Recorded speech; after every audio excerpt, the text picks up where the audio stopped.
and going to public donazo save beep bop stibbity bop boop. Hello, we are live allegedly. Hello. Hello. AWOL is already waiting. Hello AWOL. Hooray. How's it doing? You win, How you doing? AWOL. You win the prize. Actually, I I will probably not could give tell the you I will not stop telling you to watch till you tell me you have Goyani Scazzi, Sorcerer, Birdie, Brazil, The Wall. Those are just getting more. I should probably get on some of those if I have unlimited time. Damn it. Am I not seeing our show here? Wait, I can click Metalcommander live, but it's not in your live playlist. Okay, there we go. Is it? Okay, there you All go. right, now I can see these. Okay, first one, haven't seen. I've only seen Brazil and the Wall out of those. Although Ooh, I watched Brazil in film school like over a decade ago. So yes. and Ball. it's a bizarre movie. I remember it being very strange, so I don't know that I could say too much about it that's pertinent Yeah, right I now. mean the Koyani Scuzzi, from what I understand, is more like an experience. Like it doesn't have. It's like not a movie with dialogue. It's like a. I think it's supposed to like showcase nature versus city life or something along those lines. It's it sounds weird and interesting, kind of. Well, I guess I've got a bit of experience with both those things. I grew up in the biggest city in my country, and I now live kind of in more like a small town in like a rural area. But I'm in the military, so I spend a lot of time in nature too. Damn, so much grass touching. Yeah, So I'm about to yeah, say hello. Now grass, I'm gonna go play games and sand, draw boobs. snow. Sounds good, Swell. Enjoy. Yeah, draw those Finally, a boobs. bond forge after 2 months, and you get another one straight away next week. And Yeah, yes, as it stands now, Drinker is supposed to be there next week. I will throw him a reminder tomorrow or the day after, just in case. So yeah, it's kind of funny because the way I messaged a whole bunch of people like, "Hey, we're doing more Bond forges. We're doing like two more Bond. We're doing License to Kill and Goldeneye." And everyone who said yes or maybe was like, "Yeah, Goldeneye." Every single one. And then I specifically asked some people only for License to Kill, and they couldn't. They were just not available at all. So GoldenEye's GoldenEye's a lot of fun. I'm looking forward to watching it this week. It's been a long time since I've seen it, but yeah, I think it was probably, if not one of my favorites, then my absolute favorite Bond movie for a very long time. It's also the first Bond movie I ever saw in a movie theater yeah. Well, when I was but a I boy. haven't seen that yet. I mean, as everybody is aware, this is like my Bond arc right now. Watching a couple of them going by. It's kind of funny. I haven't started recording my last light. I said it again. First light video because I was busy last week. Like work was kicking my ass, which is the reason why there wasn't a fucking stream last week, which kind of annoyed me because I wanted to do more Halo. But I'll try to make good on those streams the coming week. Like in this one specifically, I pointed out when we get to that thing. There's like a an almost one-to-one scenario to First Light, but they do it so much better in this one, and they could have just taken that scene and put it in First Light and made it work gameplay-wise and everything. And I found that really funny. And I was like, oh wow, that's gonna go in my notes, and I'll record that as well because that's just a good comparison, just straight from a Bond movie. So I thought it was kind of fun. But yeah, Yeah, what I was saying is that yeah, essentially nobody was available for today, or they chose Goldeneye. So we have just us this week, and possibly, and there's like a couple of maybes in here. I mean, as far as I know, Drinker and John said yes straight up, so they should be here. But we also might have Mauler and Platoon here. They also both gave me a maybe. So there's a little teaser for next week's Forge. So that should be a lot of fun. And we can also have take a lot of time because I have the week off after this week. Uh, well, the coming week it's still Sunday. You know what I mean. Um, yeah, yeah. so yeah, we got a yeah stacked cast. So hopefully they can the rest can also make it. I think it would be very fun. And also, Goldeneye is Mahler's favorite. He told me so. Hopefully he can make it. It would be nice. Yeah, I think I'm like again, I'm gonna do my rewatch, but like it was my favorite for a very long Mm. time, and yeah, I'd look forward to seeing it again.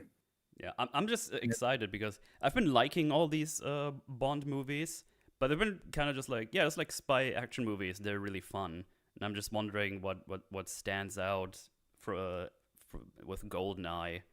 That everybody is like, yeah, this one is awesome and amazing because I really like the Bond movie so far. I'm I just mean, curious what stands out with that one so specifically.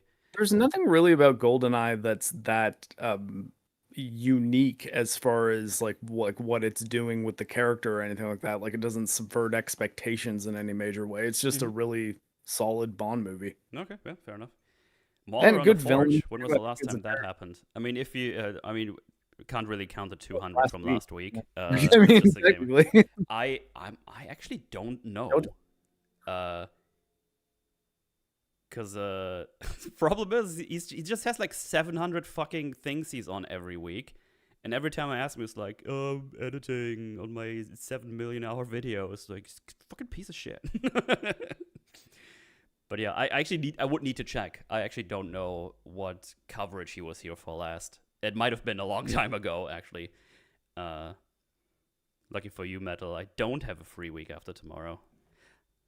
Yeah. I I wish. mean, I'm still at work next week, but the week after, essentially the next Forge, that's when I'm off. Because I have a friendo coming over, and we have our yearly drinking and eating days.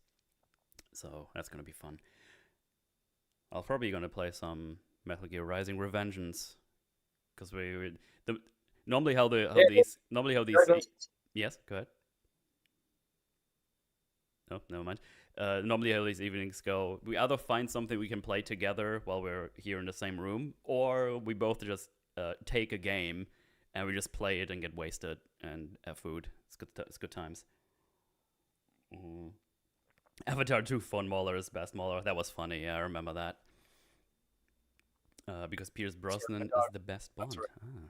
Rocky, you're supposed to be a good boy. Sorry.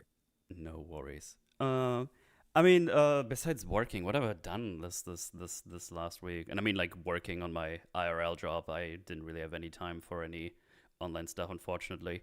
I've built a Magic deck in Arena for Fridays, which turned out to be shit, which was sad because I took some time with it and it didn't work at all, so that was sad.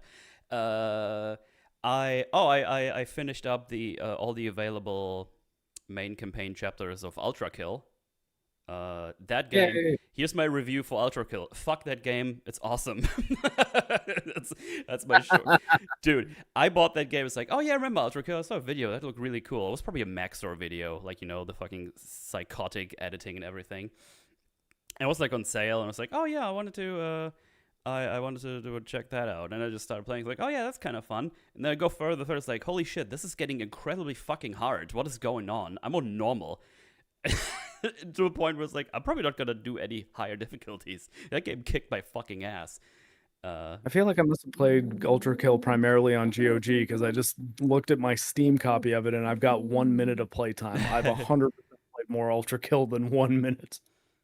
Yeah, Arena's Rig Metal, you have to manipulate the MMR. Oh, we're not playing like online. We every Friday we're like in like me and my friends were in a Discord. We play some games, have some drinks, stuff like that, and we just play against each other. We very rarely play online unless there's like a draft going on. We can just do, and then we can play against other people. But sometimes we do the draft and just use those decks to play against each other. So yeah, we don't really care about the online play. We just wanted to play against each other. But yeah, Ultra Kills is really fun. But goddamn, that game was tough. Like you guys would have probably loved me streaming it. Actually, I was losing my fucking shit. It's been a while since I got so bad at some fights.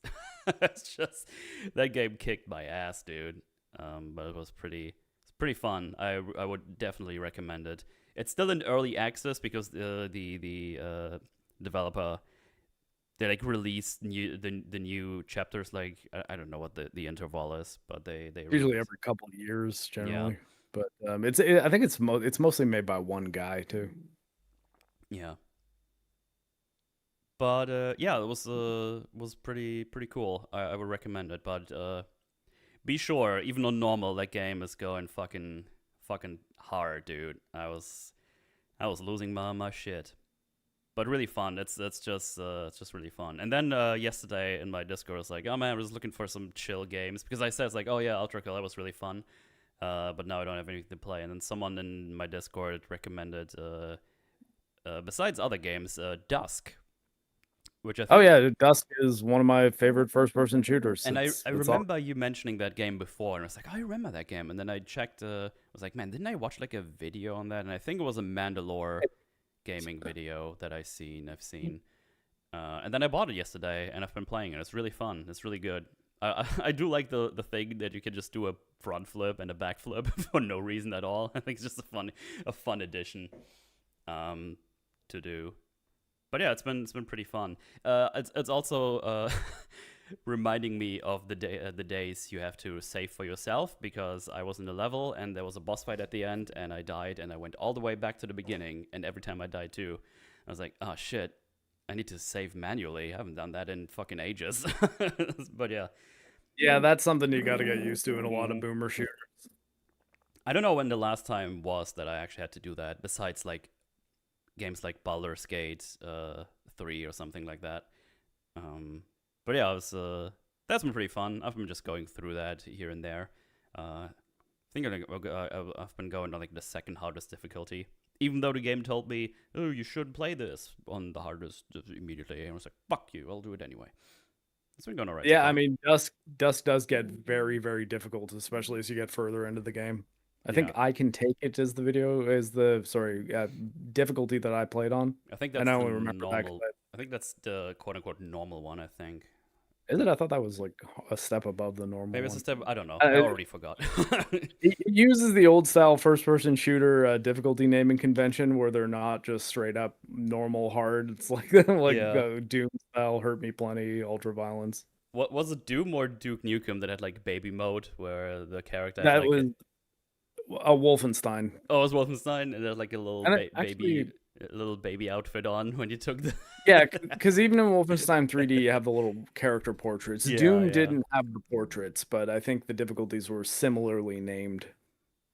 Like, Yeah. Also, as Aaron yeah, in chat pointed out, Dusk is from the guy who also made Iron Lung, David Szymanski. yeah, He's doing he's good. He does some good stuff. He does some good stuff. yeah. I think I remember mentioning that there was a point in the Iron Lung movie where the Dusk cult symbol pops up for a second, and I'm like, oh, I like turn into the Leonardo DiCaprio Once Upon a Time in Yeah, Hollywood it's meme, like like where. Metal, you've been But doing your MCU rewatch, right? I have watched Iron Man 3 and The Dark World while I was on the train 2 weeks ago. Yeah, not a good start. Pretty stinky movies, like really lame. Like I don't know, I was very enthusiastic about those. I mean, I guess technically the next one would be Winter Soldier, but I've seen that not too long ago because of Brave New World. I already know that movie kind of sucks ass. It's the one where they just where Captain America's like, we need to shut down Shield now. It's like, oh, okay, sure. But yeah, is yeah, Thor: The Winter Dark World Soldier's better than Supergirl? Oh, easily, yeah, yeah, yeah. Yeah. It's just really lame and kind of sucky, but not as sucky. You mentioned that last week, Battle. Week, you need to go faster, you filthy German. No, I mean yes, but no. I grew up with more, so a good chunk of it is nostalgia, but I love his Bond persona. When he went dark, there were brief moments. He was excellent.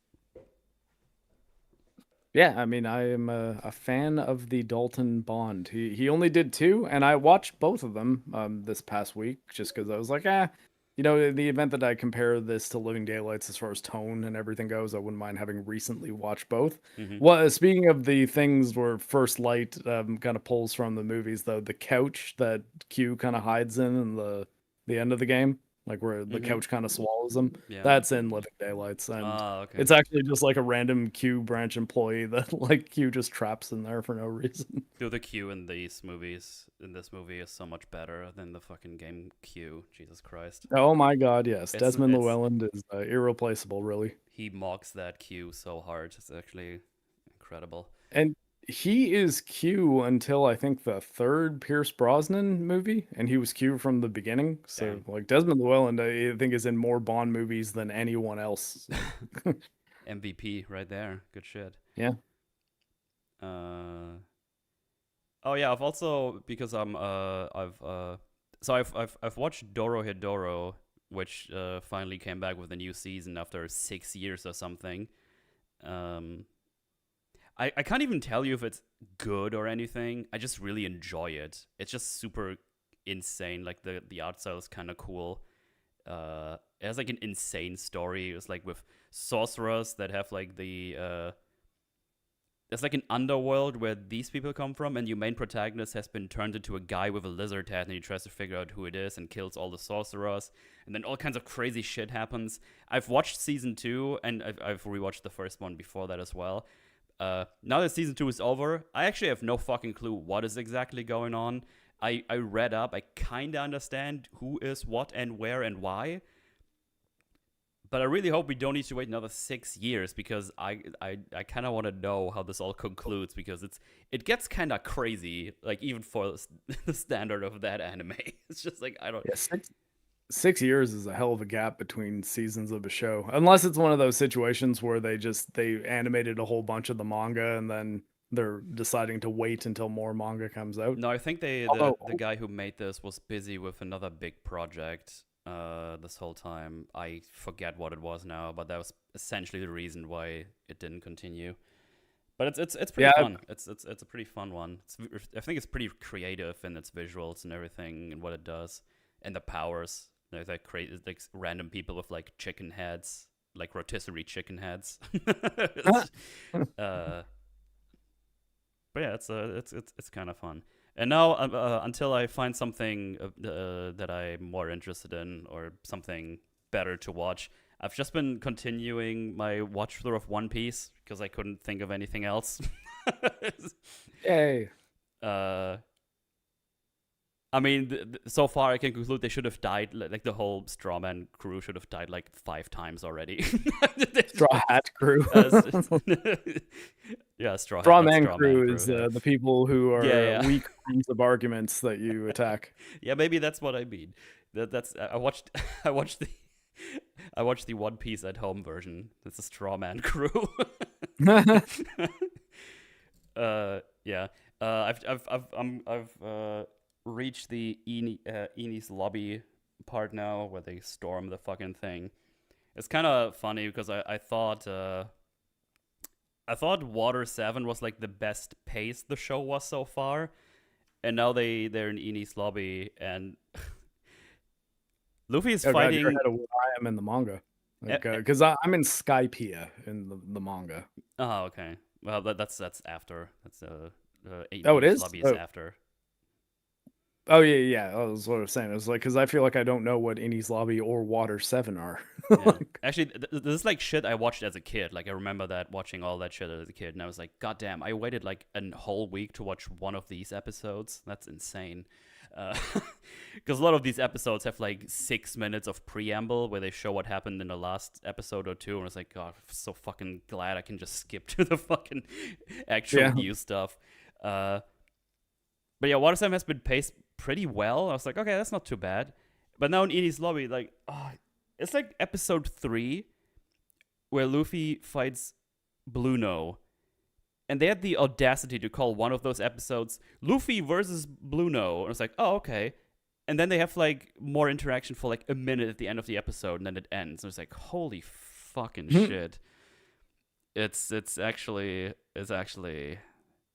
bit annoying. It's really annoying because they stretch shit out. Because I've been seeing so many clips online from the new stuff where they show how much they stretch out some of the things. Where they have like a stalemate that goes on for like 2 or 3 minutes, even though it really doesn't need to be. Like they show the stalemate and then they show other characters, and then back to the maid, back and forth, and it just takes forever. This has apparently this has been a thing already. I've been seeing a lot of that, and it's like, God, let me just skip. Also, all the filler episodes, where it's like, yeah, fuck that, skip. So yeah, someone was asking. I'm not watching One Piece. I'm doing like the episode by episode, but I'm manually You're skipping a lot of manually things. skipping Yeah. through it. But yeah, no, for anime I started watching Serial Experiment Lane just because I think I heard it mentioned a couple weeks ago and I was like, oh, I never ended up watching that. It's like a 1997 one. Sort of a horror anime, I guess. Very bizarre, very slow, very atmospheric, but it's like 13 episodes, so I'm like halfway through it. Hmm. It's I guess tech horror, I guess, like where the internet is like the thing that's creating the spookiness. But I'm at episode 6 and I still don't think I could properly explain what exactly is happening. At the same time, it's been neat. I also picked up the Blu-ray of Black Lagoon because Crunchyroll is apparently Mm. not Yeah. streaming it anymore, and now it's like impossible to legally stream anywhere. So I was like, like the Blu-ray wasn't that expensive on Amazon, so I picked it up, and apparently now that Blu-ray that I just bought for like regular price is going for like $300 on eBay because everyone is trying to buy the Black Lagoon. So yeah, it's a good show though. I had seen it before, but yeah, I figured I'd pick up the physical copy because Crunchyroll, owned by Sony, Hmm. they're continuing to lose licenses to things that they offer digitally, so I guess we'll see how that goes over time. Crunchyroll also added this thing in August, it's starting, where you cannot buy stuff on their store, so like Blu-rays, Oh, I figures, think I anything saw like that. that. Yeah, yeah. Hmm. Yeah, unless you're in like the one of the top 2 tiers of membership. Now there's 3 tiers of membership. I'm in the middle tier because that's the one that just lets you watch all the anime. And generally, the reason I have it primarily is to watch new anime as it's coming out. So like, I don't know, whenever Jujutsu Kaisen was releasing, or currently right now, Demons of the Shadow Realm, Oh, that why one am I made not by. watching that? That's like Oh, it's good. that season is out, right? It's like fully out. Yeah, the first season is, or the first half of season 1 is done, and actually it was Swole who told me last week that they just started the second half of season 1, and I that one is one where I'm just watching the anime adaptation because I'm effectively caught up on the manga, like, Hmm. or at least of the volumes that they've been releasing, and yeah, it's a good show. I like it. But yeah, so I just think it's like what kills me is like, does that mean that the member discount that I get on Blu-rays and stuff when I buy them on Crunchyroll, I'm just like now now I don't get those discounts anymore because it'll just be access to the store that I've bought with my membership, and I don't know, I think that's dumb. Yeah, Which is a maybe. shame because they have like some nice sets. Like I got their Chainsaw Man set, I got their Edge Runners set for Cyberpunk, and Hmm.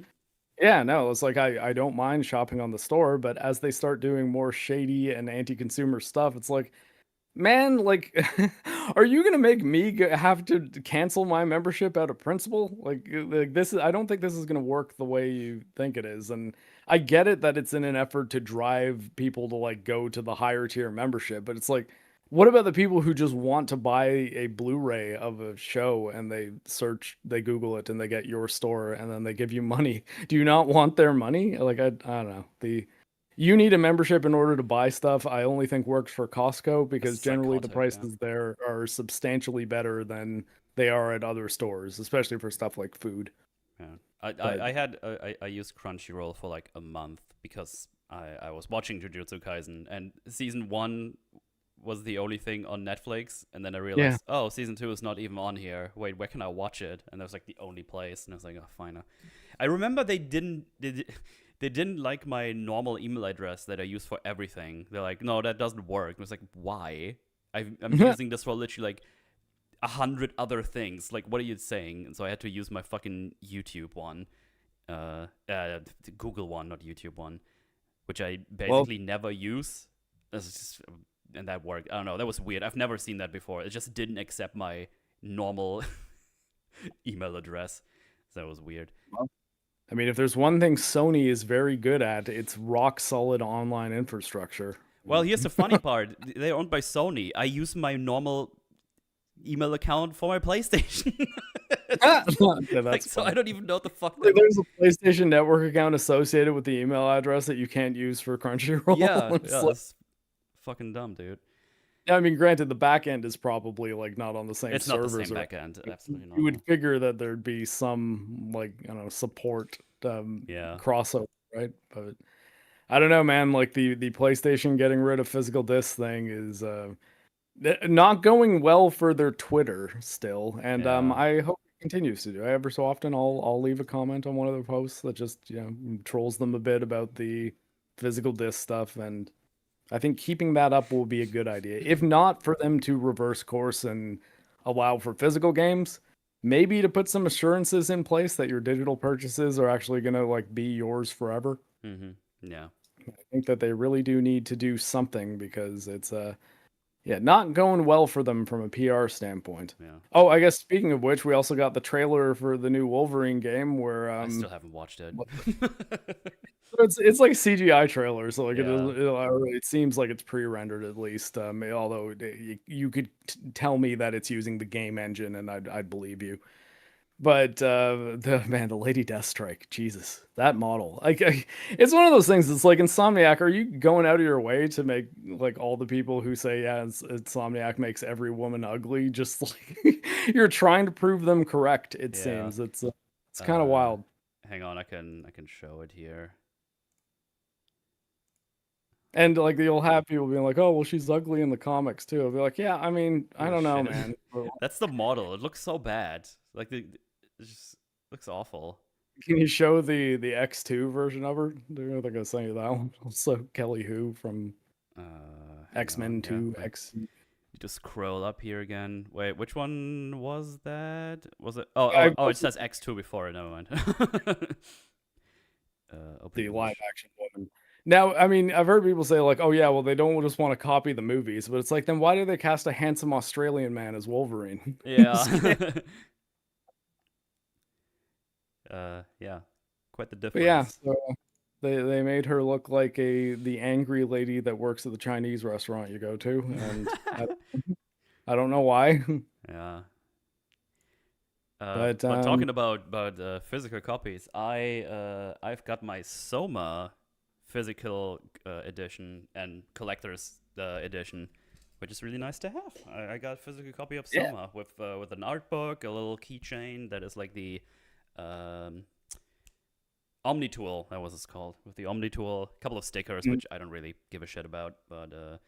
Yeah, also I have two physical copies now because I ordered the physical copy plus limited edition without realizing there's already a copy in that. So I got two now. I got two physical All right. copies for the Nintendo Switch now. What about And I bet have you ever played Soma on the Switch?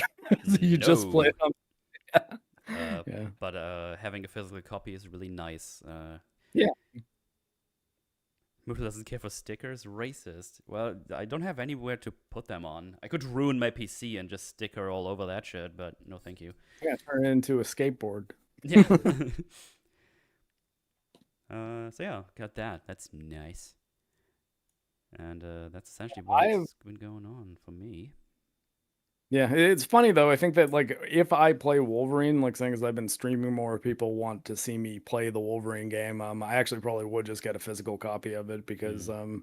I have a gift card for the store at my base and I have no Oh, idea what to so I've got 175 bucks and if I get a physical copy, I can probably just sell it to someone when I'm done playing the game anyways. But right. I don't know, man. That trailer, like, at least, uh, game aside, at the very least, I don't know what they're doing with the art direction in that game. Just I don't know. It seems bizarre in a lot of ways. Mm-hmm.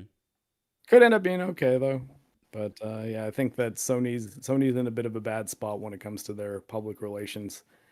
Although this week, speaking of, I guess, stuff I've been streaming, I streamed all of the Doom: The Dark Ages Revelations DLC on my channel, and Neat. or at least the vast majority of it, all the main levels and the final boss, or sorry, and the end game boss.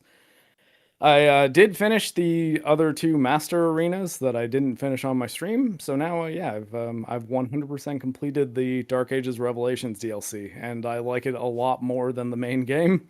I think that it is very much worth playing, and that even if you did not particularly care for Dark Ages, then or weren't interested in Dark Ages, like never played it at all, if you can get a good price on it with the DLC, you can launch the DLC just from the menu, and because it doesn't share a save file with your main game, it's just its own little save file. And yeah, I think the spear and the chain and all the stuff that they added create a lot of mobility that was absent in Dark Ages. Dark Ages is kind of the only thing you could do to move really fast was the shield bash, that you could kind of like zoom to an enemy from further away, and that was kind of the biggest trick in your mobility bag of tricks. Mm-hmm. Whereas you know, when you have the spear equipped, you have dashes, so you can do the same like dashes that you can do in the air, like in Doom Eternal. The chain spear lets you do a lot more complex things when zooming yourself over towards an enemy, and eventually you get the upgrade that the Doom Eternal chains super shotgun chain had, where it sets enemies on fire, and then you can farm armor from them. It was more difficult than Doom the Dark Ages. I was playing on Nightmare difficulty, the same difficulty I played the Dark Ages campaign on, but I had a ton of fun playing it, and I really like the fact that I was able to turn off the slow motion for parrying and melee attacks, because it Mm. made the entire game feel much more fast and intense. I still am not crazy about the fact that you can't turn off ray tracing, because I was kicking around 105 frames a second when I'm not streaming, and then 80 to 90 when I was. So still good, like it's still more than playable. But Doom, like the Doom games, I kind of like playing at stupidly high frame rates, like Mm. 120 FPS plus, just whatever my monitor can do. Yeah. And yeah, but overall, I liked it quite a lot, and I think that it is a bit of a shame that id got pared down right as that DLC came out, because I'm like, man, like they should keep making more stuff like this, and not having mech segments or dragon segments. It's just your Doom guy, and you're Doom guying all the way around the Doom, the entire Good. Doom. Good Yeah. choice. Because those But fuckers yeah, sucked ass. you watch the VODs on my channel though if you want to see me. At times I'm making very funny sounds while I'm playing, and at other times being dead silent while I'm playing because I'm just that locked in. Locked But in. Hell yeah. that'll generally only happen when I'm in a very intense fight. So, but for the most part, I am talking. Also, because I can't easily mute the way I can on like that. Oh, okay. While I'm streaming, I can do that here, but I don't have a mute button on this setup easily. So when the dogs start growling and I'm in the middle of an intense battle, there's kind of nothing I can do about it. And yeah, that created some entertaining moments. Nice. Yeah, more streams from you. That's good. I Yeah. like it. I like it. I I also did link your stream in the Discord when I saw you were streaming yesterday. So maybe some people cool. came around. I was busy doing other things, but I did link it at least. Yeah, right on. Yeah. I also I reclaimed my blue ribbon for Doom the Dark Ages. I had all the Hmm. achievements for it. On Steam they take away your blue ribbon if they add DLC that has its Oh, own achievements. Vampire And Survivors, those bastards put out a new DLC like a week after I got all the achievements finally. I was like, you yeah. fuckers. Yeah, so I think wait, did I lose my Elden Ring one? Because I know I lost my Liza P blue ribbon. I think Elden Ring, it might actually be a different achievement list. But Right. Sekiro though, I still have my Sekiro one, and that's the one that really That's the important matters. one. Yeah. Okay, now I do still have my Elden Ring blue ribbon. I lost my Liza P blue ribbon, and I don't know if I have the energy to go hunting for all the different weapons and records, because I think that's all I actually need. So Yeah, I've, so I I've need never to chased achievements. I rarely do, but I know I just really like Vampire Survivors, and you can just brain dead do those most of those things. So I just kind of went for it while a friendo was here, and then yeah, everything worked generally out. I do just when I really like the game, and when I look at the achievement list, then it seems like they're things that I can reasonably do without having to invest I don't know, more time than I would find fun to spend in the game. Yeah, But I the think Dark Ages I think were with pretty yeah, go ahead. reasonable. Yeah, I think I was with just saying Neo. The Dark Ages achievements, they're all pretty reasonable. It's just like fully upgrade the spear, get the 1993 shotgun, like the original Doom shotgun that Mm, is basically an equivalent to the BFG. Like it's in the same weapon slot as that, and the ammo is super rare for it, but You can't sprint. You can't do any of the tricks like parrying and dashing or anything while you're using it, but you move really fast and it like staggers every enemy. So Hmm. you just like basically like hold them in stuns and it's really high damage. But Yeah. yeah. Uh, I think Near Automata. I was like, I really enjoy that game. Let me do all the achievements. And I read you need to ride around one of those pigs for like I don't know how long. I was like, nah, I'm all right.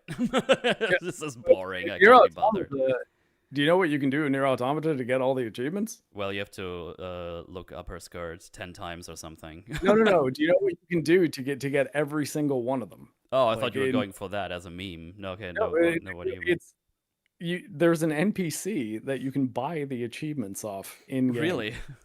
Yeah, That's funny. it's I think it was Yoko Taro just kind of poking fun at the concept of achievements by being like, yeah, you can just pay this guy. That's funny. I did not know that.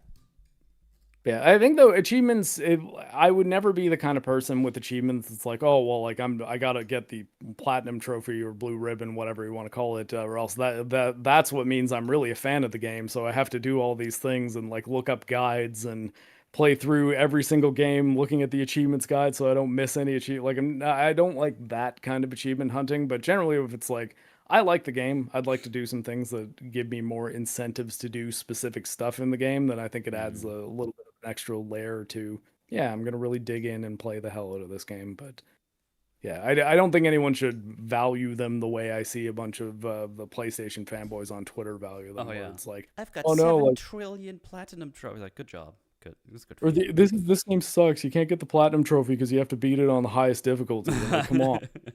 Well, okay, then just don't get that achievement. Like, it's Yeah. okay. So yeah, good, fun stuff there. Also, I guess it's just I don't, have you watched the Odyssey at all? Because No. yeah, me neither. Because I was thinking about watching it, then I then I saw it's like 3 hours long. I was like, fuck no. And when I heard Mahler say it's a slog to get through, I was like, all right, I'm good. I'm not gonna bother. And I didn't like the trailer, so I wasn't really on board anyway. I thought it looked shit. And then 3 hours, and also hearing it's not very good, I was like, I'm already on behind on things anyway. I Uh, think, like, I mean, I might have gone to see it on Friday just because I did get out of work a little bit earlier than I expected to. But I was thinking about it and I was like, I could go to the theater near my house, or I could travel to Toronto, like drive an hour to go to an IMAX theater. And mm-hmm. I think there's an example of like the IMAX element of it actually deterred me from seeing the movie at all. Because I'm Hmm. like, well, I mean, I don't want to go see the gimped version of it that if I say it looks like shit at any point, people will be like, yeah, because you didn't see it in IMAX. And so I just kind of decided, nah, I'm just not going to bother. I'm going to go No, spend time with my dogs. no, that's a good point. What I've noticed is though that people get very, very brazen on Twitter about just posting the fucking cam rip copies with like the X bet fucking watermark on it. It's like, oh boy, you guys are like, you just going for it, huh? You don't give a shit at all. Just found that funny. Seen so many of those. Yeah, and lots of memes being made out of clips that are clearly ripped from like Yeah. cam copies. That it's strange. You find that like often companies like Warner Brothers crack down on those posts like way faster than I've noticed they have been for this movie. Apparently there was like a cam rip like super fucking early this time. Is what I've seen. Like Jesus, they're getting fast. And yeah, see there, Z Zero Zenith says the Odyssey is a very washed out looking movie either way, Mark. And see that's the thing. And I feel like if I went to just a standard movie theater and saw it, and then I said that, I would have the Defender people being like, yeah, because it's shot in IMAX, you should have gone to an IMAX theater. And Yeah, but not every cinema has that. So yeah, well, I mean, like, and I'm reasonably close to one. Like, I think within 45 minutes, I does could mine get have to IMAX? the like theater. Like, I mean, because there's, I mean, for those who know Toronto, I'm like right up the 400 highway, and there's one at like 407, which is, it's like maybe 6 exits south of where I am. It's the one that looks like a big UFO. It's a nice looking theater, the Colossus it used to be called. Hmm. But and that's generally where if I want to go see a movie in IMAX, I'll go there. I just didn't want to make the trek. And I was just like, man, I don't really want to see the movie to begin with. Like it just doesn't really look that great to me. I think a lot of the things like the way the actors talk in it, like everyone's just kind of speaking in American accents, and that I don't know seems strange to me. So and nothing about the movie seemed like, oh my God, I need to see this movie. Yeah. I like Christopher Nolan's movies generally. At the same time, I feel like at this point I dislike as many of his movies as I like. So I mean, I don't know, it's like Prestige, Memento, and the Batman movies, I guess, or Yeah. like two of them. I Two of the just three Batman movies I really like, I just checked and the I like cinema Inception. Pretty I much it. go to, and I don't think they even have IMAX, and it's like a chain one, like a pretty big one. Uh, and it doesn't say anything about IMAX like at all, so I don't even know which one would have one. I would probably go a bit further than that. And there are also like two types of IMAX theaters too. There's like the IMAX that's kind of IMAX format, but it's not real IMAX projectors. I think Mm. I think they used to specify them as like IMAX digital or something like that. Okay. The one I'm referring to though is like a real IMAX theater. It was one of the ones that's been around for quite some time. And actually, I believe I if I didn't used to go watch movies at the first ever IMAX theater, it was one of them because IMAX actually is a Canadian technology. And there's this building called the Cinesphere at kind of an amusement park we have called Ontario Place. And generally, I would go there with my parents and we would watch an IMAX movie, which were generally 45-minute like nature documentaries or something, because that Mm. was the only things being shot on IMAX. Yeah.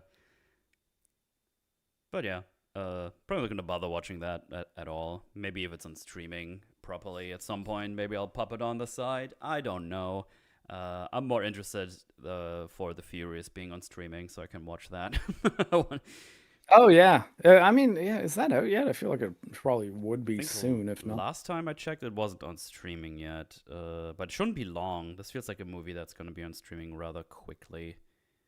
Okay, I'm looking at Prime Video, and generally, if I go to their like coming soon Streaming. movies that you can buy, it'll tell me because that is generally how I find out when streaming things are coming out. Rented Just by the movie Amazon Prime, Apple TV. At least that's what the oh Prime Video. Wait, is it all right? Huh? Really? Hang on. Let me wait, is it out now? allegedly. Let's see. Amazon.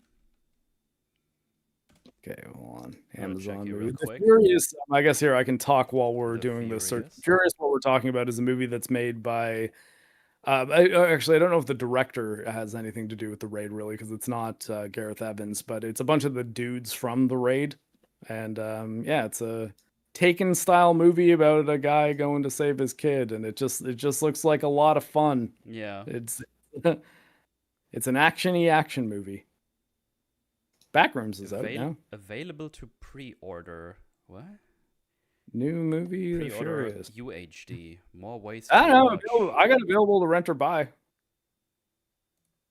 Yeah, no, it looks like it's out on digital for purchase at least $25 Canadian for to buy or 19.99 to rent. It's like, come on, spend the $5. Well, maybe Yeah, not right on. in maybe not I in will watch Germanheim yet.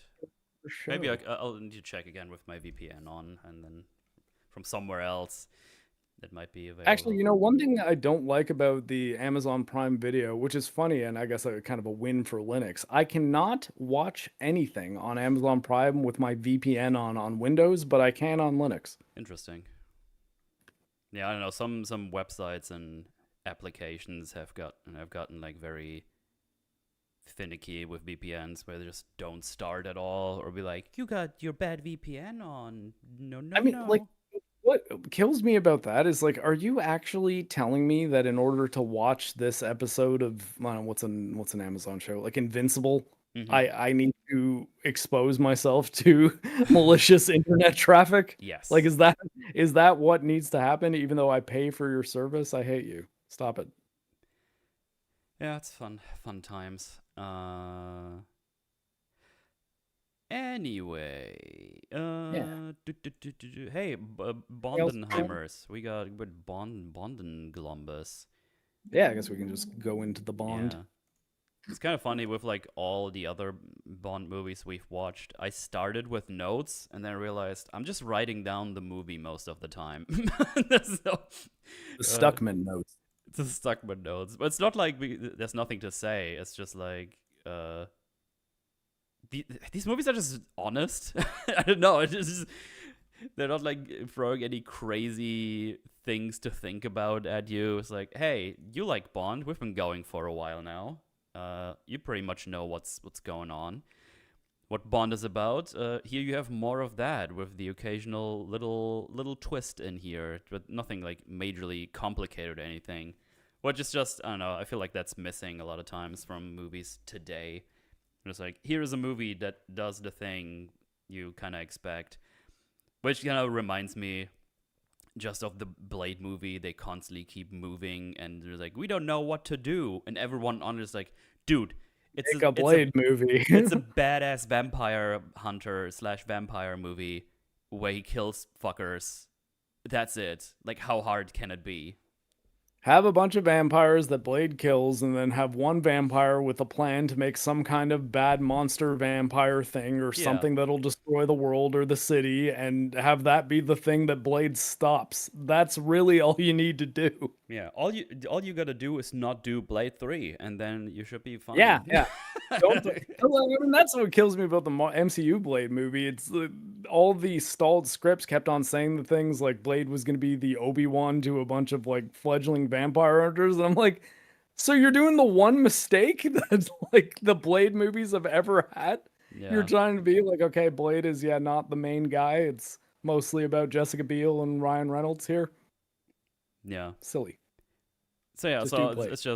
it's just fun because these movies really seem like at some point they realized what they have, and they just kept going with the format. It's like, yep, here's your spy action movie, but this one is a bit different from the ones we've Yeah. seen. Because this one, as the title implies, this one is like a revenge tour for Bond because one of his friends gets killed and he's not even in London or under the Majesty's service per se. It's just like, no, my friend got killed. I'm gonna deal with that fucker that did it. Yeah, MI6 are arguably not an antagonist exactly, but they try to hold him back at a few points in the movie, Yeah, and yeah, he has to go rogue, as it were.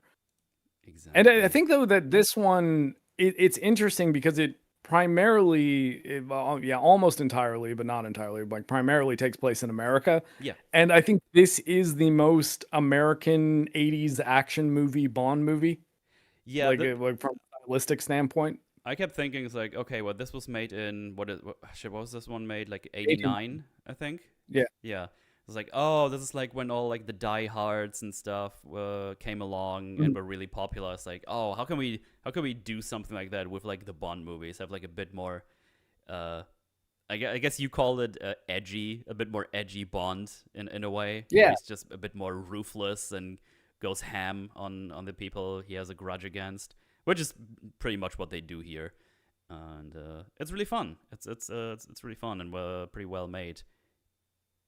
Yeah, and in the scene we're seeing here, they started out like I guess, the cold open is a more traditional, like fun Bond tone setup, like Yeah, where it's just Bond and Felix Leiter, who is a character in several of the Bond films, and he's even in the Craig ones. It's what's it called? God, I'm forgetting the actor's name. If I can, Gordon from the Batman. I'm forgetting his name. I know his name. I don't Black guy, actor, good. He's a good actor. know. He's in stuff. He's in lots of stuff. Someone will say it. It slipped my mind, but he plays Felix in those movies. Felix is actually played by a different guy in the previous Timothy Dalton Bond movie, which Oh, I found that was actually a little off-putting watching them both back to back on the same day. Jeffrey Wright. Jeffrey Wright. I think I got it before the chat did. Yeah, man. It might seem like you beat me to that, but I did say it right before it popped up. When someone said Idris Elba, I was like, no, it's not Idris Elba. But yeah, so Jeffrey Wright plays Felix in the Craig Bond movies, And as I said, Living Daylights, it was a different guy, and he does play a pretty substantial role towards the end of Living Daylights, like the last act of that movie. And in this one, it's just him, Bond's at his wedding, and then they have to go do a thing. Felix is a CIA agent, by the way, so he's and no, I didn't say they all look the same. I knew it wasn't. I just didn't remember his name, even though like I do know his name. Jeffrey Wright. He's in a bunch of stuff. He is the fast guy in Dispatch, the old dude who like, yeah, that game that you love, Metal. Green Last Light. No, in Dispatch, the Oh, Dispatch, superhero Dispatch, ugh, Telltale type game. okay, He's stinky. the old guy who's fast, like the speedster that Yeah, aged quickly. Yeah, that's the same guy. But anyway, so Felix is the CIA equivalent of Bond, essentially, in some ways. So he's in a bunch of the different movies throughout the series, and in this one, it starts with almost like a buddy spy mission where it's Felix and Bond kind of doing a thing on that they had to leave Felix's wedding for, and I think there's some antics happen. Bond does some cool stuff, and it ends with the capture of a drug dealer. Because I've noticed that both this might be another 80s Bond thing. Both The Living Daylights and License to Kill primarily involve Bond stopping drugs, which like it being the like it was winners say no to drugs era like that. I yeah, guess makes them. But yeah, in this one though, it's Colombian drug lords, whereas in Living yeah, Daylights Russians and Americans dealing with opium in Afghanistan. yeah. Also, by the way, the Evilman's the main antagonist's name is Franz Sanchez, which I was howling when they first said his name. This is like a German name, and then also like a Colombian name at the end, which like I don't know. I just found this incredibly funny when they said he's called Franz. I was like, what? He doesn't look like a Franz. And then they said his second name is Sanchez. I was like, what? And I don't know. maybe The combination just got me when I was watching it. It was funny as shit. perhaps Franz Sanchez is a descendant of the boys from Brazil, like the Hitler clones from that were in South America. Yeah. He's bad, and that's the point, though. He's bad. His henchman Dario, though, is an actor that is of some renown, even though Hmm. he's a nearly silent muscle villain in this one. And honestly, Benicio del Toro looking pretty young and handsome in this one. Like he looks like such a grizzled dude in like everything that I've ever seen him in. And then I actually honestly didn't even remember that he was in this. And Wait, yeah, which he's one like is Del Toro? Dario. Oh shit. Did you Okay. not know? Did you not even know it was him? I didn't notice that at all. No. I mean, I recognized him immediately, but yeah, no, he's definitely a lot younger. And yeah, see, it seems like almost a different person in how less rough he looks, despite the fact that he's playing like the drug kingpin muscle villain. Holy shit. And I say muscle villain in that he's the one that basically does a lot of killing. He's not jacked or anything, but he's the physical threat Holy. in a few of the different Oh my scenes. god, now that I see his picture on the IMDb, it's like, oh yeah, that is him. I did not recognize that guy. Jesus. Yeah, there you go. That was a And long yeah, time Usual ago. He's Suspects would have been like what 6 years after this. Usual Suspects was like 96 ish, I think. hmm. And even the Usual Suspects, I mean, like that's not a really big role that he has, and he's kind of the one of the suspects that kind of mumbles his way through everything. Yeah, 95 was Usual Suspects, same year as GoldenEye, actually. Funny. Yeah. But yeah, the way this plays out here in the beginning is they're just on the way to Felix's wedding. They're like, you got the ring, the shenanigans. Like, yeah, don't worry. But they're tailed by a helicopter, which is like, oh, those are like my DEA mates. Like, what's going on? It's like, hey, we got Sanchez pinned down. We need to go like right now. And Bond follows him, and we got Sharky is his name. This is the big black dude they have with him. Yeah, Uh, Sharky. oh, you go tell Della that we're gonna be late. It's like, oh great, she's gonna fucking kill me. But yeah, sure, I'll do that. And essentially, what he does, he goes and tells her, and they just drive around the block a couple of times until they come back from their adventure on the uh, I don't even know, it's like an airport or something, like a runway. He's just like, oh, Bond, you wait here. This is like my party. It's like, okay, no worries. They have like a little action scene. He's trying to drive away. They pin him down eventually. But also, one guy gets killed because Loopy is her name, the quote unquote Yeah, girlfriend of the badman, but she's not really that happy to be here as well. Has like played an by affair with Teresa. someone. That guy gets killed. And it's pretty dark. But it's like, oh, did you give you his heart? Go and rip his heart out. Like they go in the other room with a knife. So essentially implying that he's just getting annihilated with a knife, and they take his heart out. And then she gets punished with like a little. Instead of a name for like these little whips, they look like a whip, but it looks like it's cut off. Kind of looks like a riding crop, almost Yeah, kind of something like thing. that, and he just kind of beats her back with that. So yeah, not a good guy, that Franz man. Loopy is also played by the first of two actors in this from the 1995 Mortal Kombat film. Talisa Soto, who plays Katana in Mortal Oh Kombat. right, yeah. I think I remember that actually. I haven't watched those old Mortal Kombat movies in a while. Those are Yeah, funny. movie. Just watch the first one. You don't need to watch Mortal Kombat Annihilation. It's fucking horrible. I think I did First watch one, it at some point, but yeah. yeah, it is. It is not good. But the original Mortal Kombat, I like that movie quite a lot. And yeah, she was Katana in that movie. Yeah. So yeah, they go around, they start shooting. Something I noticed, and I feel like this is like a thing of the time, they just hate using their iron sights. They just all do hip Yeah. fire with their rifles and everything. I think it's just funny. I don't know why they just never use them. That's a very movie industry thing. But like, Yeah. I think a lot of people who even direct action movies, don't understand how impossible it is to fucking hit anything if you're not aiming Yeah, an yeah. automatic fire weapon. Uh, Even if you are, it's actually pretty tough. Like that's actually why machine guns have tracers, so you can see where like you're actually hitting every like 5 rounds or so. Yeah, 5 rounds or so, it fires like one that's kind of on fire, so that you can kind of see and then dial in where your machine gun fire is. yeah. That's only really effective though if you've got like 100 rounds to work with.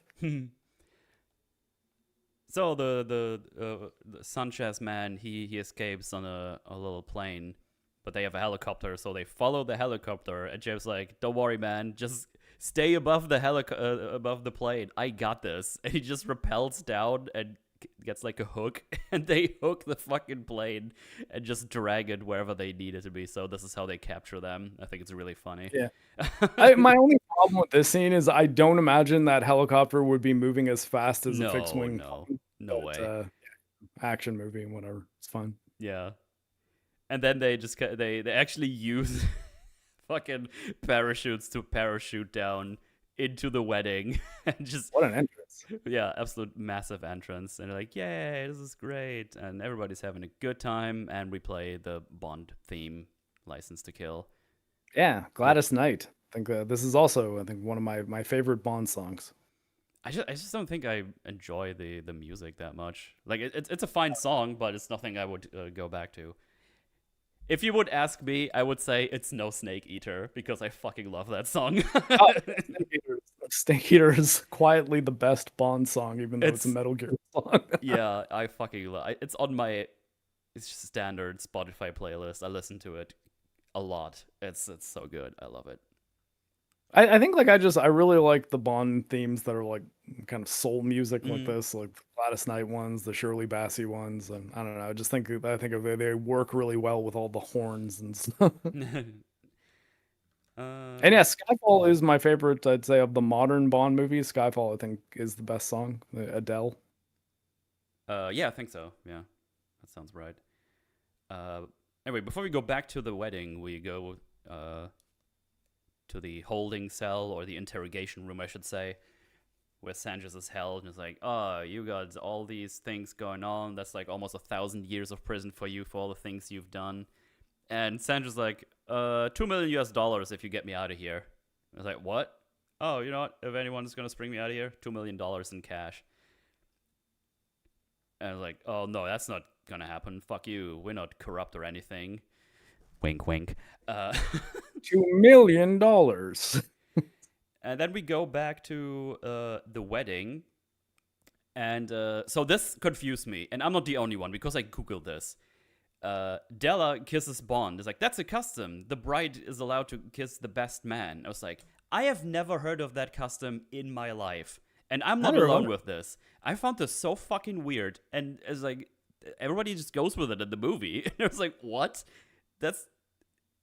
So I'm happily stand corrected, but I was not able to find any custom like this. That seems I was the best crazy to man at the me. wedding about 2 years ago, and I was not kissed by the bride at any point. Yeah. I like the Yeah, first two yeah. things I see just like, I've never heard of this. Was that a thing? It's like, I think she just wanted to kiss Bond and was like, "Yeah, no, it's like, I'm like gonna to, make up to, a reason." to a point where people online speculate there was something between those two at some point in the past, but I don't think that's the case.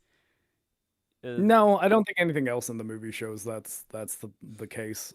I think yeah, no, that just a bit of a weird thing, I suppose, because I've not heard of that ever. yeah. So I was just like, wait, is that like a thing I just didn't know about? And I was like, no, most people at least haven't heard of that either. So we're Like, I not mean, she alone. was certainly not the Bond girl in the previous Timothy Dalton movie, and he only did two. Yeah. So yeah, We that have a was a German cellist. German cellist is the Bond girl in that that was one. that was a really weird thing, and I don't really have an answer for that. In only that, yeah, in this universe, that's a custom or something. I don't know. Um. Anyway, he goes back to the to Felix, and we got our Bond girl for this movie. Oh, I guess one of the two. I guess because technically we Yeah. have two Bond girls in this one. Uh, I mean, a bunch of Bond. I'd say honestly, the majority of Bond movies have two Bond girls. that's fair, actually. Yeah, yeah. She's getting some from Felix, but we will see her later again. This he's got some she's got some info. Um, but yeah, he's already filing like a report or something because he's really lucky, even though they're currently on the wedding. But yeah, essentially he tells everyone, it's like, well, we need to make sure he's not going to a certain place where he is from because he basically runs, is it Isthmus? Fuck, how do you say it? The place they go to later where Sanchez is essentially like the boss of everybody. Uh, like the place in Colombia. Yeah, Isthmus or something. But essentially, Chile, Colombia, wherever he was from, he's essentially the boss of everybody because he has so much Where influence. where Wayne Newton plays the cult leader, who's like kind of fun actually. Yeah. Oh, God bless your heart. Or bless your heart. He's funny. Yeah, I love it. Like even when things happen to him that are bad, he's just kind of like, "Oh, you." Yeah, it's like, you got me. uh, so yeah, they need to make sure he doesn't get there because then he's just not gonna get anything done to him because they're just gonna let him go free. Then we get a little introduction to the guy called Kilfer. It was like, oh, you must be Bond. Good times. Anyway, I'll need to go around and do parties. And the other thing that's important here, we see him hide a disc inside Yeah, the picture of Della. Chekhov's disc. Chekhov's disc. There's even a Chekhov in here that I didn't realize is a Chekhov until the end of the movie. So that was a rare instance of me getting tricked, or not tricked, not picking up that they're doing a Chekhov's gun here. And that's he gifts them a lighter that's like way too powerful. There's almost a flamethrower, and that pops up at the end. I was like, oh shit. Indeed. I think though I was also amused by just the sheer size of the CD-ROM drive. Wait, let me get that. Oh god, where is it? It's not on screen very long, but I think you see it again later in the movie, like when Bond views the disc. But yeah, it's huge. It's like it looks like you could fit a vinyl record in the like yeah. it's Wait, I got it. like I mean 1989, like CD-ROMs would not be very common. Yeah, so there it is right there. It almost looks like a paper trail from a printer. That actually looks like it could fit a laser disc. I mean, yeah, you're right. That is probably why it's as big. because it does look like there's more space. Which I mean, hey, my vinyl record comparison wasn't inaccurate then, because I don't know if any of you know what a laser I was disc about to is. say, in case you don't know, it was like it was kind of DVD like, but it was like Yeah. way bigger, like a vinyl, and it didn't take over like DVD did. Even though Laserdisc I think had better quality overall, but it was just I don't know. I don't from what I remember that being. remember, Oh, it's been a I while. think what it was though was essentially the same type of encoding that a CD is, and the surface area was actually just to get enough capacity to store something like a video file that would be that big. But I only ever knew one person in real life with a Laserdisc player, and it was my dad's family friend who is probably the wealthiest person I've ever met. So it was the kind of thing that like in those days it would not be something that you would find commonly just to like home theaters of people that have tons of money. Yeah. Also, something I just like to point out every time we do watch older movies. Just look at the backgrounds. They look real, and I don't mean real in a way that it's like good props. It looks like a real office, like lots of books, not super sterile.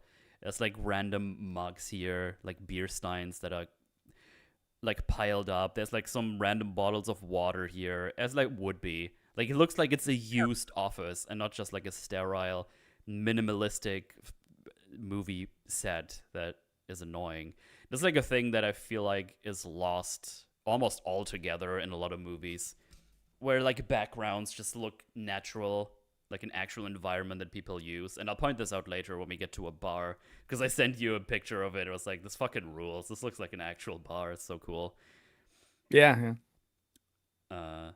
So yeah, I wish we get those back. I think in Lethal Weapon I pointed this out when they went to Murtaugh's house, yeah. yeah, I was like, holy shit, this is like a little bit untidy because there's like 3 or 4 kids in here that constantly run around, throw shit around. It's like it looks like a house that's been used and not super tidy all the time. I think it's like a does good shit for atmosphere. That's the IMDb page. That's not what we need right now. There we go. That's also the wrong button. God, I'm good at this. I've only been streaming for like 12 years.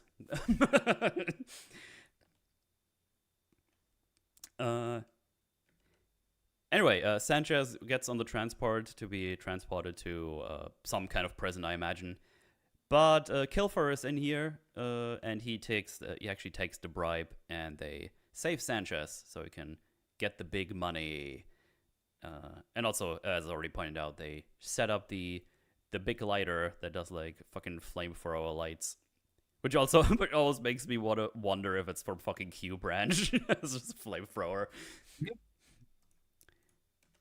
Yeah, it's a CIA Q style gadget, which is Yeah, like you want to really light a cigar. Here's what you need.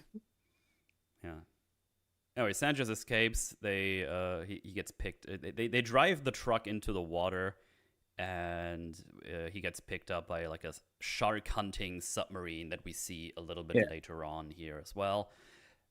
Della and Felix are donezo with the party, and they point out, it's like, hey, no, because she's like, oh, the bridesmaid, the little garter down there. If you catch that, you're the next one who's been married.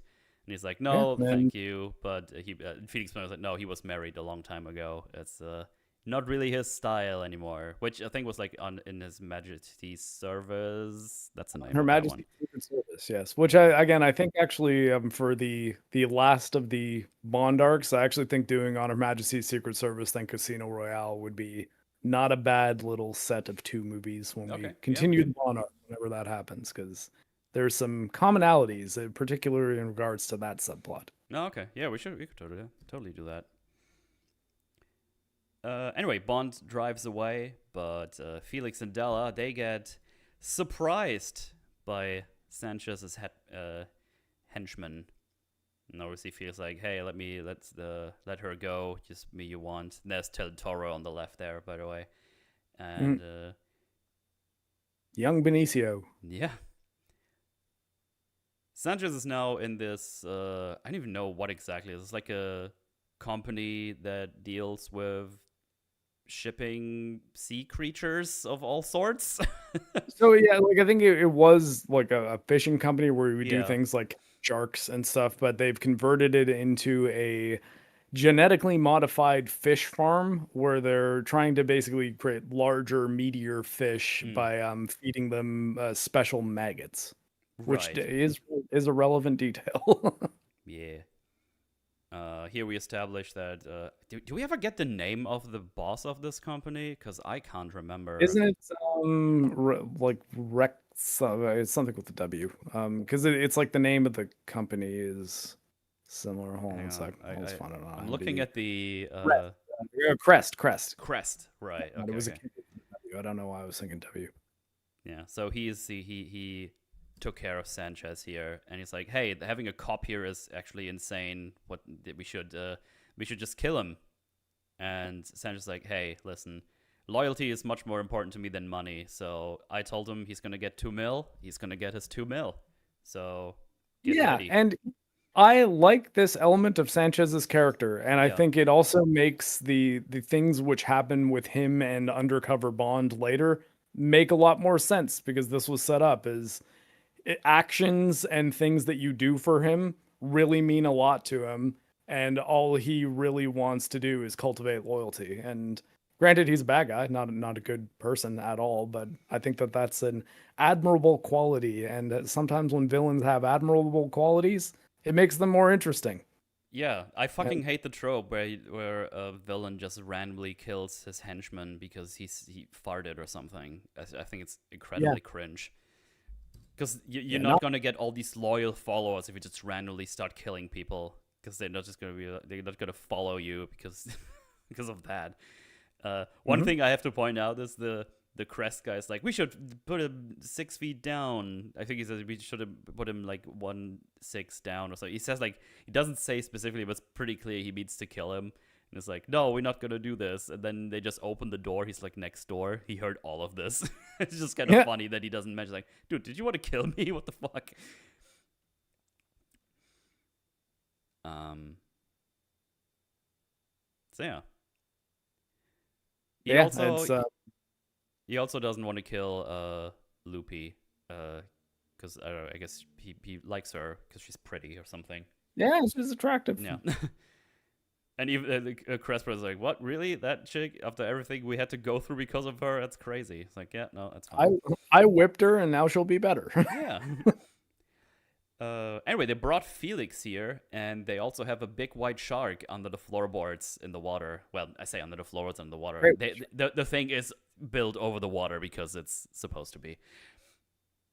Yeah, and like I think I actually I don't know if I said this on this episode here, but this is one of the elements that makes this, I think, possibly, if not actually, the most violent James Bond movie.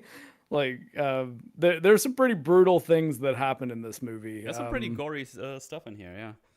Yeah, and like this, there's not tons of blood in this scene, but the idea of what they're doing to him is a little bit more fucked up than even, for example, on Her Majesty's Secret Service, we did see some people getting eaten by sharks, but it wasn't like them being dangled over the shark so that Yeah. the shark tears off a limb or two and the person stays alive.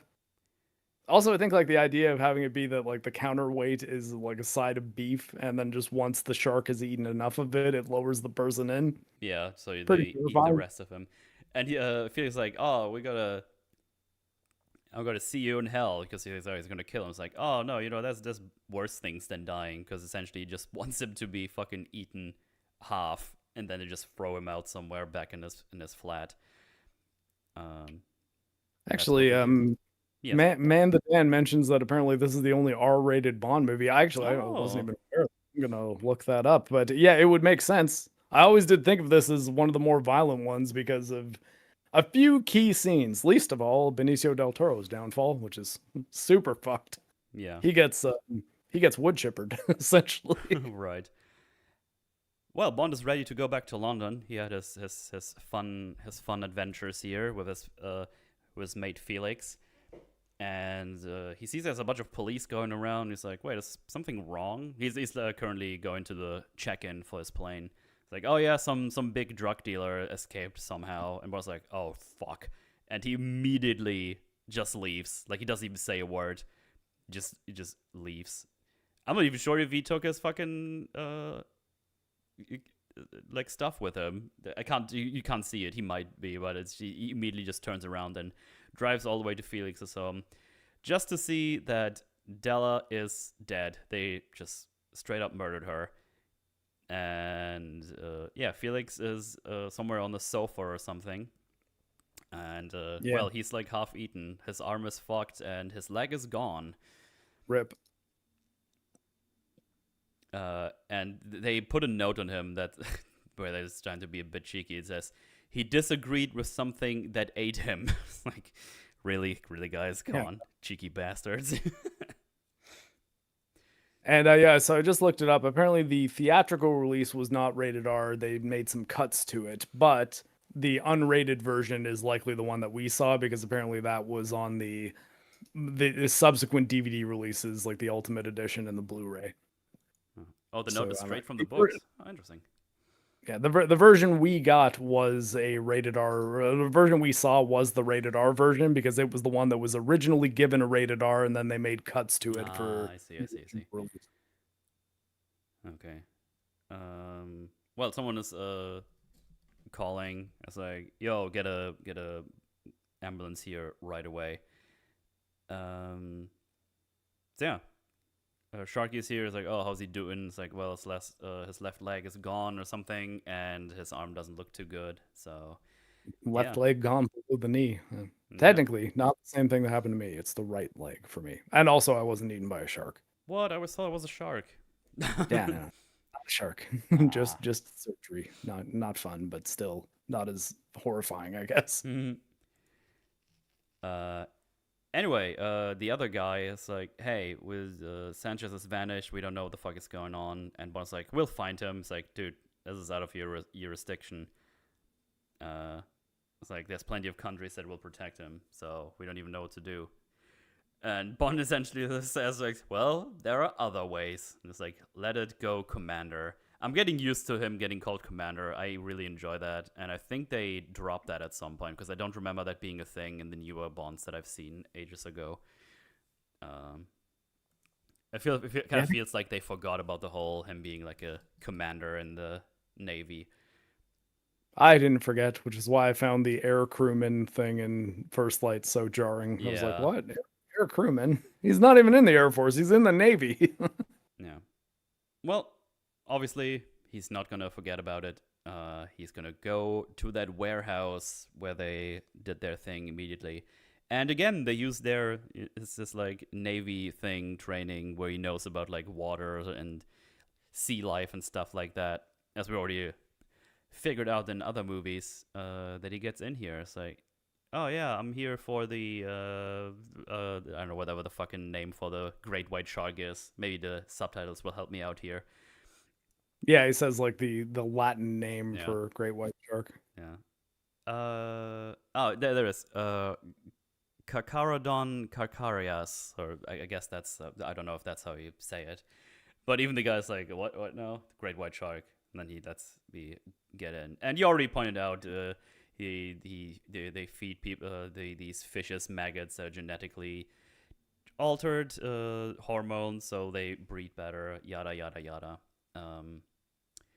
He also sees the submarine. It's like, oh, okay, that's interesting. But much more important, he sees the flowers from the wedding. Which is like, uh-oh, now he knows for sure this is where they got him. And, of course, in the night, they sneak in there. And they also see them drive away with the submarine. So now he knows something is fishy here. Yeah, boy. I also appreciated too how like they originally said that because it was the Colombian drug lord, it was probably a chainsaw that cut off his leg, and then Sharky being like a fisherman is just like, no, that's a shark bite for sure. Yeah. Yeah, he sneaks in. They also point out there's a shark here there that just kind of bounces on the railway or something and spooks them. Checks the place out, and he opens up the maggot thing, And he goes right in there and finds drugs because that's where they hide the drugs. Hmm. I was actually expecting him to find like a severed arm there or something, but that makes more sense because the shark ate the arm, or the leg, I should say, not the arm. Yeah, probably not a bad place to hide the drugs though, because I got to think if I was like looking through that place and I opened that drawer, I'd be like, nope, and No, just thank close it. you. Anyway, the security guard gets him, but he gets a he gets a Pocket magnet pocket mag. maneuver. Oh, you got me first, damn it. And he throws him in there, and then shootout starts happening. There's like a little thing where one of the aquariums gets shot, and I think like a lobster falls out, and you see Bond just dropping the lobster in another water tank. Just fun. This is kind of funny that he did that. Also, Sharky gets inside, so we already know he's gonna be in there to help him out here in a little bit. One of the guys gets, yeah, as you just saw here on the stream as well, he gets yoinked into the eel aquarium and gets electrocuted. But unfortunately for Bond, Killifer is still here with his big fucking bag of money. And he's having him at gunpoint. And he, unfortunately for him, he stops right at the hatch where Sharky is gonna come in there. He's gonna make him stumble after Bond punches him. He's like, "Oh, this is like there's $2 million in there. If we can split it, don't worry about it. Like we can do this." And he grabs the money, and remember, it is heavy. He's like, "Here, you deserve it," and he just throws the money at him, and he gets eaten by the shark. So yeah. Yeah, this is a common thing in both Living Daylights and quite a few times in this movie. Bond has a total disregard for currency. Yeah. I also like that shark just like, "What a waste," and Bond looks at him. It's like, "The money." Which, I mean, fair enough. Mm-hmm. Be like, yeah, Sharky, get a net. Yeah. One thing I want to point out, and that's again, it's going to be relevant when I record my first light video. Even though Bond is currently on a revenge arc and has no qualms about killing anybody, he is not killing random civilians and guards that don't deserve it. He's only killing people that are directly affiliated with the bad guys this whole movie. Mm-hmm. First light video. Oh yeah, I said this before. Maybe you didn't catch that. I've been saying that. I've already got. I wanted to record it last week, but work was too busy, so I didn't get around to it. But it's hopefully I can do it tomorrow, the day after, and then start the editing process. So yeah, that's coming out hopefully in the next couple of weeks. But yeah, I guess that's like a little thing to plug here. Anyway, yeah, he now knows there's some shady shit going on in here, and the other DEA guy comes back like, "Hey, we found some little pieces left from Killifer. Just so you know, you're kind of in over your head, so stop doing your things again, out of your jurisdiction." I was like, "Well, I won't do though." "Yeah, well, the problem is M is waiting for you here." And they have a little talk.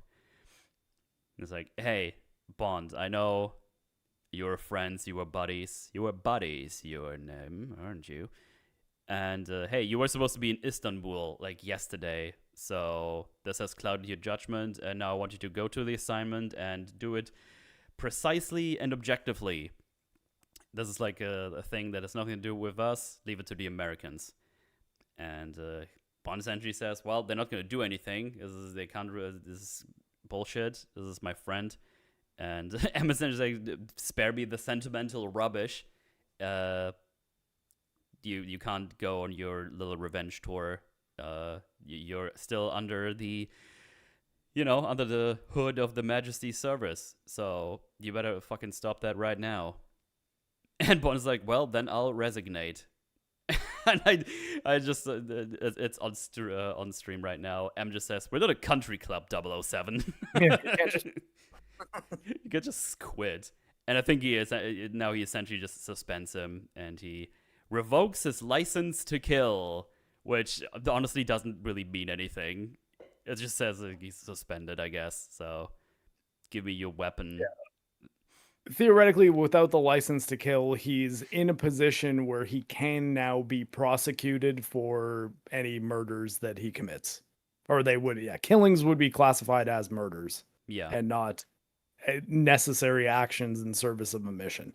But I mean, I got to say, if I were M in this scenario, knowing Bond, I'd be like, it's probably just going to be easier if I help you out with this and get it over with quickly and Yeah. then get you back to work because the last thing I want is a rogue Bond on my hands. Yeah. And yeah, he just kind of beats the other agents up, and he escapes so he can continue his revenge. Yeah. It almost kind of implies though that with like the sniper in the tower there, that their plan was to, if Bond does go rogue, to kill him. And I'm like, oh god, that would be a bad idea. You probably should not even have had that guy there. Yeah. Uh, we join Crest and the other people on their ship. Loopy is here, just like, oh, you did a lot of trouble that you did for us. Like, well, it's my business when you do stupid tricks. And Sanchez gets arrested, so it's a bit risky. So you better behave. Yeah, Crest is not really not his game isn't very good. Yeah. Lupe is Uh, not. no, no. Or they pick up a signal, and turns out it's just a big manta ray, which it isn't, because we see it's a disguise Bond uses to get aboard the ship. Mm-hmm. Yeah. It's just funny that you see some of these henchmen, and I think that's something I wrote to you as well when I was watching the movie. Like, when you look at all these henchmen, it's just kind of funny because everyone, it looks like they're just random people. Like, everyone besides the main cast looks like normal run of the mill people. They're just are just henchmen or doing their job later in like the bars or just sitting around. They don't feel as handpicked as they would be today. It's like, oh, make sure we got one of this, one, like 7 women and 5 men, and also 1 Asian, 1 white, 2 blacks, or something like that. You know what I mean? Like it just feels like, hey, we need some random people. Do you want to be in this? You look kind of normal. Just go and get in here. It's kind of Yeah, I mean, I guess I guess to give First Light a little bit of credit, they didn't have you shooting a bunch of female henchmen just for the sake of it, which yeah. I always found bizarre and things like. I think the first time I really noticed it was in the Battlefront 2 campaign, where Hmm. like you're shooting random stormtroopers that just look like stormtroopers, and then you'll just hear a woman scream. And it's like, Yeah. whoa, okay, I guess that stormtrooper was a girl. Bond lost his license to vault. Yeah, no vaulting, Yeah, unfortunately. yeah, the vault tech is not used until the video game of 2026. Yeah. Anyway, Bond makes it on there. He knocks out one of the henchmen. He hides him in a little pressure chamber. He doesn't turn it on, though, but he also sees there's a bunch of money in there, so that's going to be interesting for later. Hmm. He goes into Loopy's room, and oh, pardon me. He didn't expect her to be here because she's essentially he's just looking for Sanchez and or Crest to get to Sanchez. And she's like, yeah, well, he doesn't tell me anything, so I don't know what's going on. They ask her, it's like, hey, someone slipped on board. Do you know anything? It's like, no, I was sleeping, so fuck off. And then he also sees that Sharky got killed. Actually, not sure when exactly that happened. I assume they found him before. Uh, I don't know. We don't see him arrive with Sharky, so that's something I thought I just Well, figured it out in my brain. I assume they both got here, but they found him and killed him, or maybe they got him they at home. boat. They have his boat, and then they keep on saying that like they're gonna take everything they can from the boat and then sink it. So I don't know if they recognized him somehow, but yeah, it's not made super clear how Sharky is identified to the bad guys here as a threat. Yeah. But he's killed off camera, and Bond gets revenge for Sharky pretty quickly. Yeah, he shoots the guy with the harpoon and then dips. Mhm. Yeah. Well, he knows about the ship now. He knows there's cash on here. There's Crest is somehow involved, and we also got Loopy. I think that's essentially it. I think that just leads us into like a little chase scene underwater. Correct me if I forgot something here, but I think that's essentially it. No, yeah, that's it. The guy mentions something about killing Sharky specifically, and then Bond harpoons that guy so that he sinks down under the water, and then Bond dives in and gets his scuba gear off him. So it wasn't just like he was killing him for the sake of killing Yeah. him. And he does say like, okay, well, I'm gonna need scuba gear to get away without being killed. So one of these guys is going in the water, and I guess it's gonna be this one because he killed Sharky. Right. And yeah, they do say Sasha says all I'm hearing is Loopy. That's kind of how they say her name. Yeah. Writ it's Lupe, so like Lupe is probably how I would assume it's Yeah. said, but I don't speak Spanish, so if we have any people who hable español, feel free to correct us. Lupe. Pronounced Lupe. Yeah, like Okay, maybe it's Lupe. Lupe. Yeah. Fair enough. But I mean, they do say Loopy like several times in this movie. Like the actors in this movie kind of say Loopy. Yeah. But one big thing is he is here while they're doing a transaction, some good old cocaina for a big amount of cash. So now Bond, well, they he not only steals the plane with the cash on it. Before he does that, he gets on the little submarine they remote control and starts slashing all the drugs on there. So it's just kind of in the water now. So he destroys all the hardware, if you will, and then Yeah. he uses. There's going to be some extremely confident fish who are very, very convinced that their business deals are going to blow up. Yeah. And well, he's getting chased by some more divers. They cut his. It was kind of weird. They cut his air supply instead of just stabbing him. I found that a bit weird. Yeah. Definitely some plot armor going on here. He fights them off, and eventually he uses a harpoon and harpoons the plane that takes the cash away. And he just does some, I don't know, what do you call this kind of water skiing when you have no skis on? Is there like a name for that? I think actually there is a word for that. Yeah. Although I think in one of the shots, it's pretty clear that he's on like a wakeboard. Like Oh, okay. you can kind of see it underneath him. There's I don't know if they just green screened it out, but Yeah. So yeah, he takes I think it's the like he see if I takes can see it. 'Cause I think it's yeah. like right before he gets on the ship. I saw the board underneath. It's like, oh, there we go. But yeah, he knocks out both the guys in there and drops them out. And now he destroyed the drugs and also took like I think it was $5 million in cash. Yeah, a And lot of money. he will use that later on when they go Yes, to and now his revenge plot is very well funded. it's very well funded indeed. It's all set up for him getting into the inner circle of Sanchez eventually. Even though it kind of happens in a bit of a different way as he expected. He sneaks back And into... yeah, go I ahead. think his inner circle infiltration, I think it's done in a way that I think is pretty clever. Like it does involve him thinking a lot and creating suspicion and like it's good spy stuff, man. Yeah. And then something happens and he does use that to, I guess, accelerate his taking into the inner circle. Because that was not part of his plan, but I guess he used it very effectively. He goes back to Felix's house that is currently under police investigation, obviously, and he sees that there's a P. Bouvier that is still active. Bouvier. Marge's name from The Simpsons.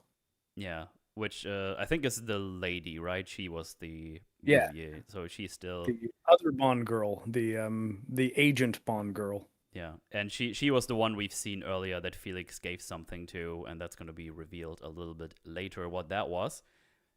But they were supposed to meet up at a bar that is at a dock, which I don't know. I think it's kind of cool. I don't know. I like it. Anyway, this bar, I'm gonna show it to everyone right now because I don't know. Barrelhead. I don't know. I fucking love that bar. I would love to get smashed in there. This looks fucking awesome. Just look at this. It's like smoky. Like everybody is probably smoking. Look at these fucking lampshades. I They're that's both something I tan. specifically pointed out to you. I fucking love these lampshades. They're like glass lampshades. It looks like they're like Bush Light or something, and Yeah. Michelos or something. I don't know. It looks Michelob? so cool. I don't know. I really like this. This looks like an old school bar from the 90s. It's just so awesome. Got some Carlsberg here in the upper left corner. Actually, you can't see it properly on stream, but look at all these people. They're all like having a good time. There's like a dancer here just dancing because that's what they did back in the day. It's I don't know. It just looks super fun. It just looks so natural. Where I'm almost like I if they would tell me they just went through this bar, it's like, hey, this Saturday, can we film here? We're gonna pay for the whole fucking bar, and everyone who's in here, we're gonna pay for that, and fuck it, we're gonna pay some rent for this. Just do whatever you would do. We're just gonna set up some cameras. We need like one or two tables, and you just do your thing. It just looks so normal. How everybody's just Yeah. having a good time. A dancer here dancing. Yeah. Subscribe for Go more dance. crazy analytic content. They're making fun of your situational disability. It's true. So yeah, I just like it. It just looks cool. It's good vibes, if you will. Yeah, good set design. It looks like a real place. Uh, yeah. So she's waiting here, and Bond is just going to meet her. It's funny too, because like I looked up this actress's IMDb, and it seems like she's in a whole bunch of stuff. Mm-hmm. But I feel like I've seen her in things. But like looking through the things that she's been in like the last 20 years, I don't feel like I've seen a single one of these things. It's a bunch of like TV shows that my parents watch, I guess. Mm-hmm. Law and Order, Blue Bloods. Oh, I guess Homicide: Life on the Streets I saw, but she's only in one episode of that. Huh. Strange. She looks more familiar than apparently she is to me, though. I guess maybe I might Right. just be remembering her from License to Kill, Circular, Time is a Flat Circle stuff. Ah, Rocky. Hold on. I've got an aggressive chihuahua. Anyway, Bond is here. It's like, hey, are you the one I was waiting for? It's like, well, we should probably get out of here because they're about to kill you. You're like the next on the list. It's like, oh shit. It's like, hey, what you're armed? You got a piece on you? And he shows her his like normal like pistol he normally has, and she's like, ah, I got a shotgun. Like her face also, aw, if they start shooting, you just hit the deck and stay here. I got the big gun. I mean, like at the same time, like at this range with a pistol, like even a 9mm, if you're aiming properly, it's no less deadly than Oh a yeah, shotgun. I just think it's a fun little banter here. Yeah. So yeah, Dario is here, and he's gonna like, oh, doing all the intimidation tactics, but he's getting a shotgun pointed at his balls. So Yeah, and that is not where you want a shotgun being pointed. no, Ever. I mean, normally I don't want it pointed at me, but especially there, not a fan. Yeah, because I mean, they're like even if you live, you lose. Yeah. So yeah, hey, this is gonna be the barkeeper lady comes back and is like, oh, that's gonna be 350. Your friends want anything? Oh, let me get that. He just punches the other guy. It's like he's had enough. Run a tab. It's just Yeah. fun. He like knocks the guy out like in front of the waitress too, and she doesn't really seem all that phased. Yeah, I think this is another thing I just pointed out to you. This is like a good old fashioned bar brawl. in a Yeah. way where the dancer and the barkeepers and everybody here that works here seems really unfazed. Like, oh yeah, I got another bob roll, good stuff. And like everybody is starting to fight each other. It's so funny. I love that shit. Typical Florida bar day. Yeah. Uh, I mean, yeah, they have a big bob roll. One of the guys takes a big fish from the wall, a swordfish, and starts to stab at fucking Bond. Yeah. Uh, uh, so yeah, she eventually asks, do you have a boat?" It's like, "Yeah, it's behind this wall," and she just shoots a hole in the wall with the shotgun. I don't know. Yeah, it's It's faster than it's a really fun bob roll, and they escape on the ship. She gets shot in the back, but she's wearing Kevlar, so it's all good. Yeah, and the pertinent thing for the end of the movie here is Dario has seen Bond's face. Yes, exactly. Good point. But so Um, far, no other villain really has, or at least clearly. Like they kind of might have seen him for a second or two, like as he was jumping off the boat, but probably not well enough to be able to recognize him. yeah. She points out like, well, wasn't no luck, it was experience. I've been an army pilot. I was in the roughest places, so yeah, don't worry about me. We should probably team up and go after them together. Because he's like, oh, I'm gonna, you know, I'm better working alone. All that stuff. It's like, oh well, we got the same goal here right now, so we should probably do the thing. And eventually he's like, yeah, I probably need your help. I would need a complete rundown on Sanchez's operation, and we need a flight to Isthmus City. Yeah, he essentially hires her to come with him, and she's got experience. She's going to be very helpful. And she asks, how many men do you have? And it's like, well, it's going to be you and me. And they kind of barter for the price, and then they make out. Good times.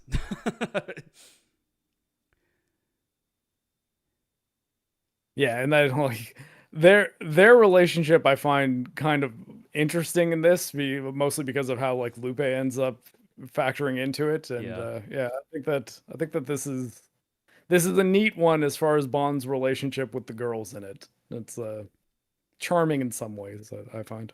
yeah. Um, we have a little look see into MI6 where Emma's like, "Yo, Moneypenny, there's like 5 errors or something in the first paragraph already. What the fuck's going on?" It's like that's not like you. So we just worried about Bond after he sees like, oh, there's been no immigration reports of 007. He hasn't left the United States. It's like, wait, who authorized this? And it's like, oh, I did, sir. I was just worried because he's gone missing. And Emma's like, you know him better than that. He'll go after Sanchez, and he's not going to stop until he's done there. So he's got to be stopped. And he's already alerted someone in Isthmus to go check him out and stop him eventually. I mean, like again, is stopping Bond really the plan that you want to go with? Yeah, I don't know. It seems not the. I guess like for, you know, government stuff, it's probably the right call to do, but it's probably not going to end well, which it won't for the agent they send, unfortunately. Yeah. Well, they get a big suit here where they're gonna hang out, and she's gonna be the executive secretary, Miss Kennedy. And let me get to the thing here. Yeah, they get comfortable. He has like a big stash of money, and he says, "Oh, thank you for getting me in. You should probably leave now. Here's your cash." And hey, I want to stay. I want to be safe until Sanchez is dead anyway. But yeah, you could use my help. It's like, well, if you're going to be my executive secretary, better get some proper clothes for that. Here's another, I don't know, 10K. Go grab some nice clothes. And she's going to get some nice clothes. Yeah. Fine, I'll go shopping. Yeah. And he has like, do you know which bank Sanchez used? Like, oh, Banco de Isthmus. they're gonna do all the thing because he wants to make a deposit. Senor Bond wants to make a deposit. Senor Bond. Yeah. In the meantime, we got this guy's like around. He's like I don't know. He does like the paperwork for Sanchez. Let me look at the IMDb. I don't remember. He's Jimmy on Seinfeld, the guy who refers to himself as in the third person. I've never seen Jimmy Seinfeld. Jimmy I don't loves these new shoes. Wait, you never seen Seinfeld? What? know. No, Oh man, a lot of funny episodes of TV you're missing out on there. It's a funny show. probably yeah. Actually, I have no idea what his name is. But he does like the paperwork essentially, and he keeps reminding Sanchez like, "Hey, this is gonna cost us X amount." But he's taking care of all these Chinese investors here. Yeah, he's 80s businessman archetype character. Yes, yes. Well, there's like a whole big stash of cash, 4,900,000. We're gonna take care of that. Be assured that this is gonna be safe. And Bond already keeping up the facade, like, oh, there's probably gonna be a similar amount of cash coming in like every month now. So they're like, yep, that's fine. We're accustomed to these kind of things. And then Miss Kennedy comes back with a nice business suit and a new haircut. Yeah. Very business-like. Pulls off the short hair, too. Yeah. Yeah, it doesn't look bad. I like the longer hair better. Just personally. Hopefully he doesn't get bonitis. I got that reference. The 80s guy from Futurama. My only regret is that I had bonitis. Anyway, Sanchez is in charge also of the casino here, where Bond is going to be playing soon. But we also see that frontman we mentioned earlier, Joe Butcher, Professor Joe Butcher. He is essentially running the disguised front of like, so what are they supposed to be? Like a cult thingy, kind church of cult, yeah. kind of thing? Like an alternative religion Yeah. church, like big church style though, where he's got like donations coming in and a show with a charismatic host. Yeah, and we later learned that this was just supposed to be like a front for their big laboratory, but they kind of made it to a very profitable thing as well, so they just kept it going. It was like Wayne Newton was charismatic enough to actually make their front profitable. So also, Sanchez now has a pet lizard, iguana, with bling around its neck, which is just funny. Iguana's got a good drip. Yeah, he's dripped out. Anyway, Bond and Bouvier get here. It's like, hey, I want a private table blackjack, and he's essentially just playing some blackjack and is doing very well. Mm-hmm. To a degree where Sanchez gets called like, hey, this Englishman, he's doing really well. Should we close the table? It's like, nah, it's all right. And then he gets a second call. It's like, he's like up by like $250,000. Like, should we stop? It's like, nah, I'll just let him. Well, and isn't that like you request to play no limit too? Yeah. I thought that was kind of a neat little detail. Mm-hmm. Because I mean, you got to think from the casino's perspective. It's like, well, if this guy's got a bunch of money and he wants to just make it so that he can play without a bet limit, that we might end up just making a ton of money off of him. Mm-hmm. At the same time, if he wins a lot, that might be a problem. But yeah, James Bond's proficiency with gambling, I think, is a common trend throughout the entire series. Very good gambler. Yeah, they point out he flew in with a private jet today, plays like a real jerk off, and deposited $5 million cash at the bank today. And it's like, oh, just let him play, whatever, that's fine. And he's winning. He's doing very well. Yeah, and Sanchez he's not suspicious of him in any major way. He's more kind of interested that like, oh, this guy came in, he invested a bunch of money into the casino, essentially, assuming that he ends up losing at some point. Yeah. But I think Sanchez is just sort of intrigued by him at this point, and then Lupe is the dealer. Yeah. And he sends Bouvier to get a martini. Shaken, not stirred. She already looks pissed off at that too. Yeah, it's like, fucking piece of shit. Also, one of the Chinese guys or Chinese investors, at least I think he's part of them. He's at least in the group later on. Maybe he's going to be there later, but he's in the background looking menacingly. Shang Tsung. Shang-Chi is in the background. Oh, that's what I fucking knew him from. Shang Tsung. You're right. Shang Tsung. Oh my Combat. god, I didn't make the connection while I was watching it. Yeah, that's what I said. It was like 2 actors from Mortal Kombat Yeah, in the yeah. movie. So Shang Tsung and Katana. Bond's a gambling force to be reckoned with. 100%. He's doing very well. Anyway, Lupe, whatever you'd like to call her, it's like, hey, you better fucking get out of here immediately, or it's gonna be tough. And it's like, well, where's Sanchez? Upstairs in his office, of course. And he's been here all day. And that there's a big party tomorrow, and he just essentially also asks, like, did you tell him anything on the wave press? He's like, no, didn't tell him a thing. Well, take me to him. It's like, I like how she says, you loco? I don't know, I just like his little touch. It's fun. It's like, well, take me to him. I wanna make my case. And Bouvier is annoyed at that, and she just chugs the whole martini in one go. Yeah, she's not crazy about him leaving the table with the hot Latina bar dealer. It's like, wait, hold on. Why are they walking off together? What's up with that? Yeah, but again, more spy work. They don't know who he is, and it's just small things here when they do like the spy stuff. He's like going in, he's checking out the window, and obviously you can tell it's like, oh, he's probably looking for a place to get in or do something else, and he just says, oh, nice view here, but the camera makes it pretty clear that he's looking across the street or across the, I don't know, whatever is down there. We never see it. I just say across the street that there's like a thing. Well, I mean, I guess later it's the construction site.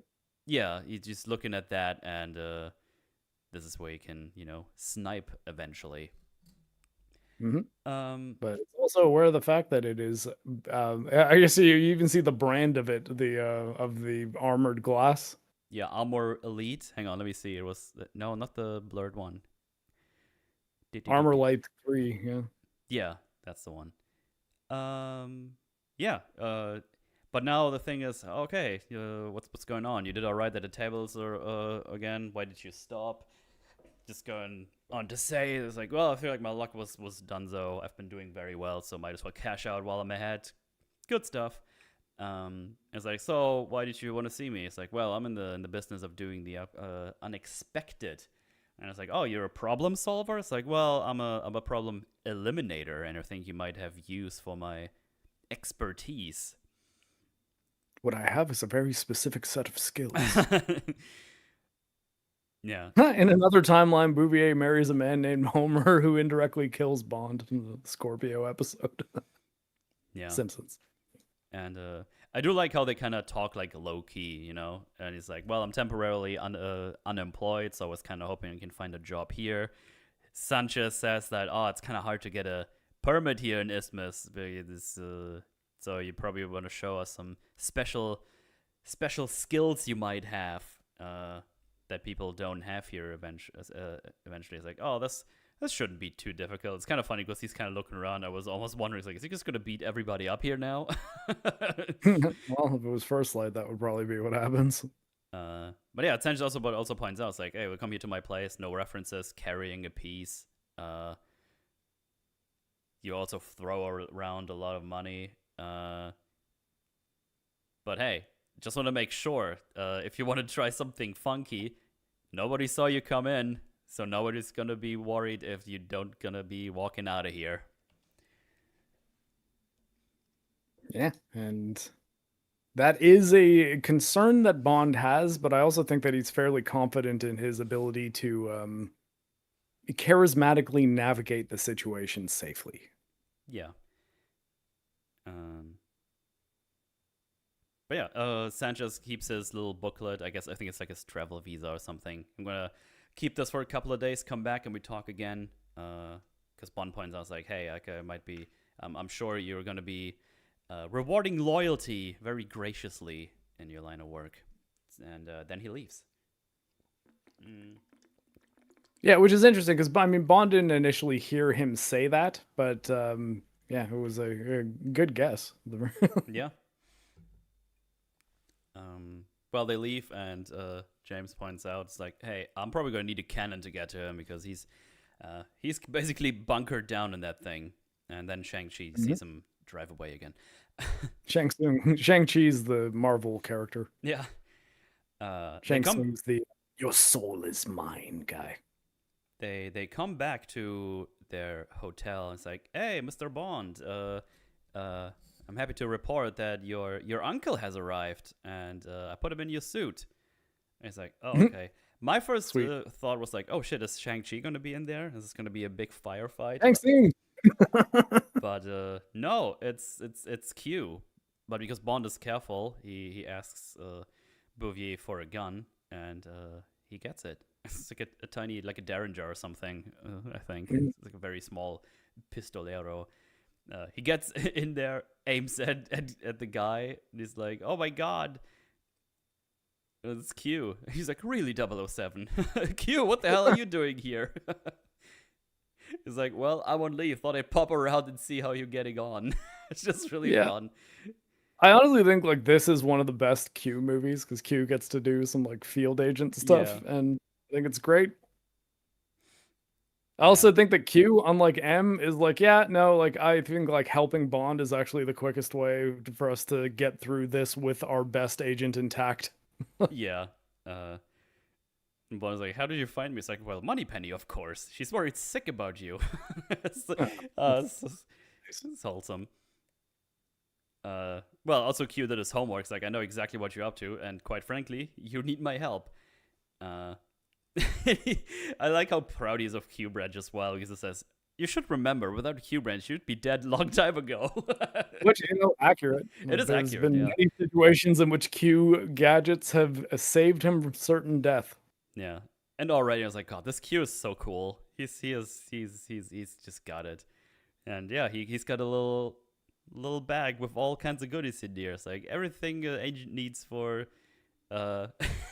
for a holiday. First thing he pulls out is an explosive alarm clock, and he says, "Guaranteed to not wake up anyone who hears it." Cheeky. Pretty fun stuff. And not a toothbrush. It's toothpaste. It's just plastic explosive. Then before they can continue, Bouvier comes back in. I was like, well, this is Q, my uncle.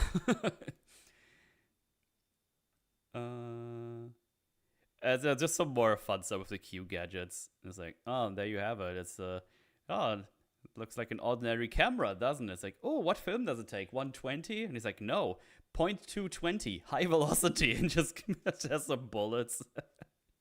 Like the way he just answers them is fucking funny as shit. I love him. And they also have like only the guy who is registered to it with a fingerprint is allowed to use it. This is gonna come in handy very soon. Yeah, very Metal Gear Solid. Yeah. Also, one of the things has a laser in it, and then she shoots it at the like a picture. Yeah. And she looks at the picture, and there's like apparently people behind the wall. She's like, "That's odd." This never comes up again though, which is kind of funny. I don't know if this was like a. All I could think of too was Iron Lung, because when you see the picture, like the skeletons of them, it's like, oh my god, it's like an X-ray laser, probably like irradiated them. Yeah, I think it was like a little meme or something. But yeah, now he's got some tech to use to hopefully get to Sanchez, and well, now he has to split a room with Q, who just says, "Hope you don't snore." Yeah, which I think she's probably kind of getting back at him for walking off with Lupe there, because she doesn't invite him into the room. She makes him sleep with Q in the double bedroom. Yeah. Now he needs to get onto the construction site, as you point out. He also gives Bouvier an extra wad of cash. He's like, "Your work is done. Thank you. Take you and get out of here. I'll meet you. I'll get out of here. No worries." And now we get to the place where he does some disguising things. So this is gonna be just for me essentially because I hate First Light. That game fucking sucks. But you might remember if you watched my streams or played the game yourself that in the beginning, or very early at least, when you're in the nightclub and you have like your field assignment that they randomly drop on you, you need to get into a VIP area, and the way they do it is like, here you can use disguises to get into certain places, which they don't really use that well or often, or you don't need it a lot of times, but that's a whole nother different point. You take a plate of glasses, go past the guy, and says like, "Oh, I got some thirsty people in here," and then you just drop the thing, and then you're done with it, and nobody's gonna ask you ever again. We Well, have I mean, similar situation. Hit- Yes. I was just gonna say it's the Hitman developers. They don't know how to do disguises in Yeah, video that was games. silly. No experience. Anyway, he does a similar thing here. He grabs a plate with glasses and a little towel, and he goes in like he's a waiter as well. And it's like, oh yeah, does a little head nod, goes around. He puts down the plate of glasses. He sees that there's a tray of food about to be delivered in an elevator, and he's like, oh yeah, I'll take that. I'll make sure it gets to the place, which they would do. And they close the elevator. And while the elevator is going up, he opens up the hatch on top to get on top of the building or the construction site eventually. And because it's not uncommon in restaurants to just send the food without anyone in it, just so the people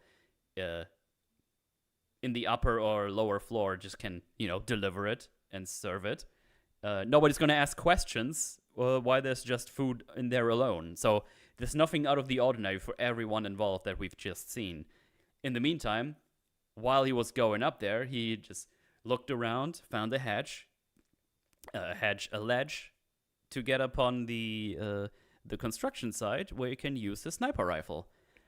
All of these things you could have easily implemented in the fucking First Light game with gameplay and everything. You essentially didn't need to change anything from that scene. You go in there disguised as a waiter, you do the thing waiters would do, and just escape through the ledge in the elevator and go to the place where you need to be. So much more relevant, so much more interesting. You have more gameplay, you have something to think about, and that's like a thing you could just implement. So much more interesting. Yeah, but it's a game that gives you so much flexibility and choice. You can either punch people or sneak past them. Yeah. So yeah, it's like a small thing in here, but I immediately had to think about that game, and it's like, man, you could if only you would know more about Bond movies and would watch them, you could have probably just taken this and have that be a thing. Which is why it's so funny that game has so many little references to Q gadgets and stuff like that. Because it's like you guys clearly did watch a bunch of Bond movies, but just you decided to not implement any of the things into gameplay. It's just, well, no, we're gonna have like one Q get swallowed by the Heidi couch. Yeah, it was so funny when Bond pretended to be a waiter in First Light, didn't even change his clothes to look more convincing. Well, it gets even funnier because the way they want you to do it the first time you play it, you try to go in there, and the guy is like, oh, no, this is VIP, you can't get in here. And then you walk like 3 steps to the right where the plate is, you pick it up, and go past the same guy saying, thirsty people, I'm a waiter. And nobody says a thing. It's like, what are you doing, man? The security guard kind of forgot about what your face looked like. Yeah. He's actually a goldfish, so... Anyway, while this is all happening, the Sanchez is talking to these investors who want to get into the cocaine game. Oh, sorry, he's not getting up on the construction site. He's getting on top of the building so he can rig the window with the explosives. Sorry, I mixed that up. So now he's just getting to that window. He's using his little his little toothpaste dispenser, and all the other gadgets he's getting, while lying down in front of the window. He like uses the angles of how they can see things. It's kind of neat how they account for it. Like even when he put like the pack of cigarettes, those have like the detonators in it or the switches, and he just kind of sets them up in a way so they can't see them as well. So like where the glass frame goes up, this is where he puts the thing. So they took care of these things. I really enjoy it. But essentially, he puts like plastic explosives in there and wants to blow it up so he can shoot the fucker. Yeah. Anyway, Shang-Chi is like, hey, can we see the hardware before we get any... Shang-Tsung! No, we're going to call him Shang-Chi. Fuck you. Oh, he's such a bad...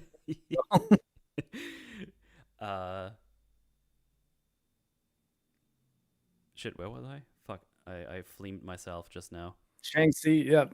Oh, God, I said Shang-Chi now, God. You got me doing it, Metal. Stop it. Never. Yeah, he enters the equation. Yeah.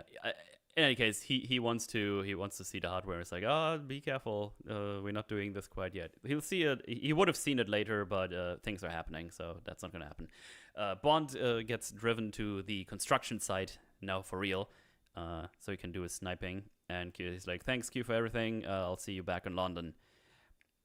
So now the investors are all having a good time. He's going to make them party, some pretty girls, all that good stuff. He says, this Quang, he's going to be trouble.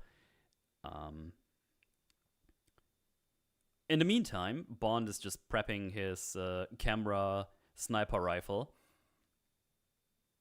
Wait, who's the that? Q branch? Yeah, the Q. Wait, oh yeah, I guess the fucking El Presidente is here. He's like, hey, where's more of my bribe money? And Sancho's like, well, you were very quiet while I was captured in prison, so fuck you, essentially.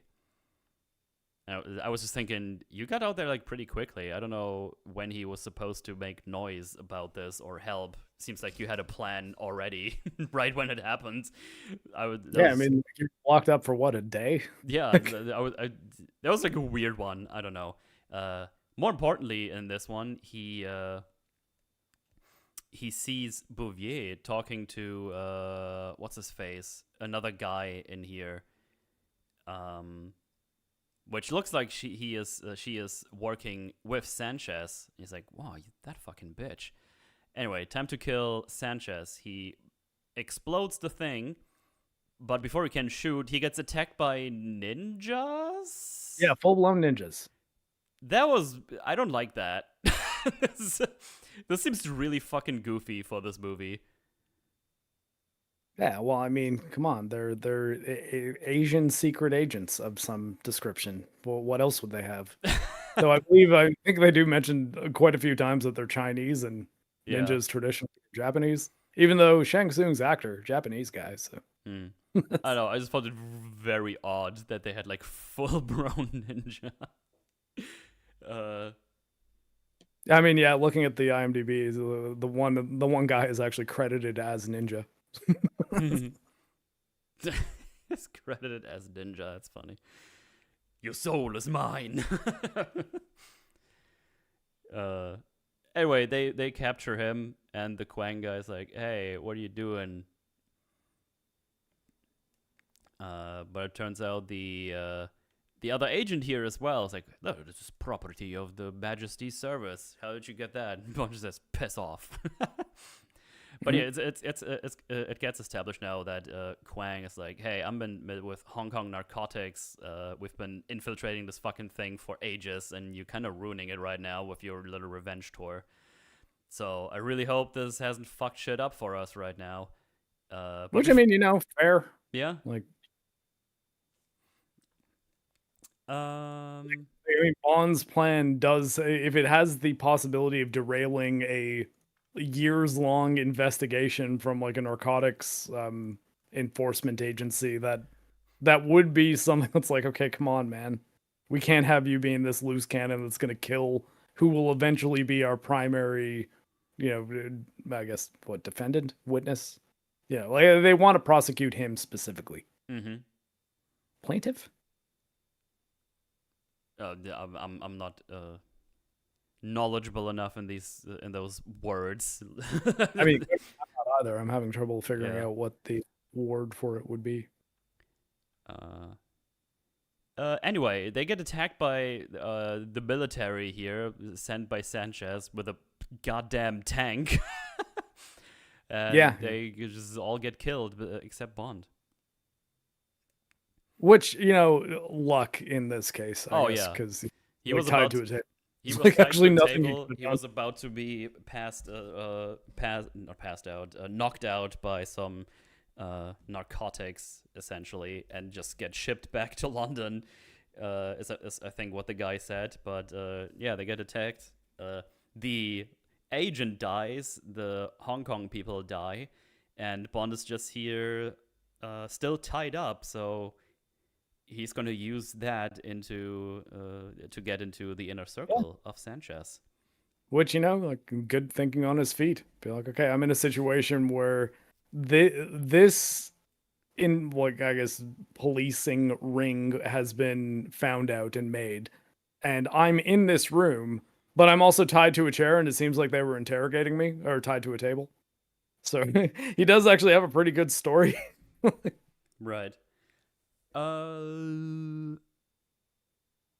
Well, Quang is still alive, but he pops the cyanide capsule, as you do, and then Sanchez angrily shoots him again, because, well, he's angry. Yeah, and I mean, once he's already killed himself with cyanide, it's not like you're going to do any damage. Yeah. Sanchez sees that Quang has, attacked Bond, and he actually just takes him to his own abode. And he's...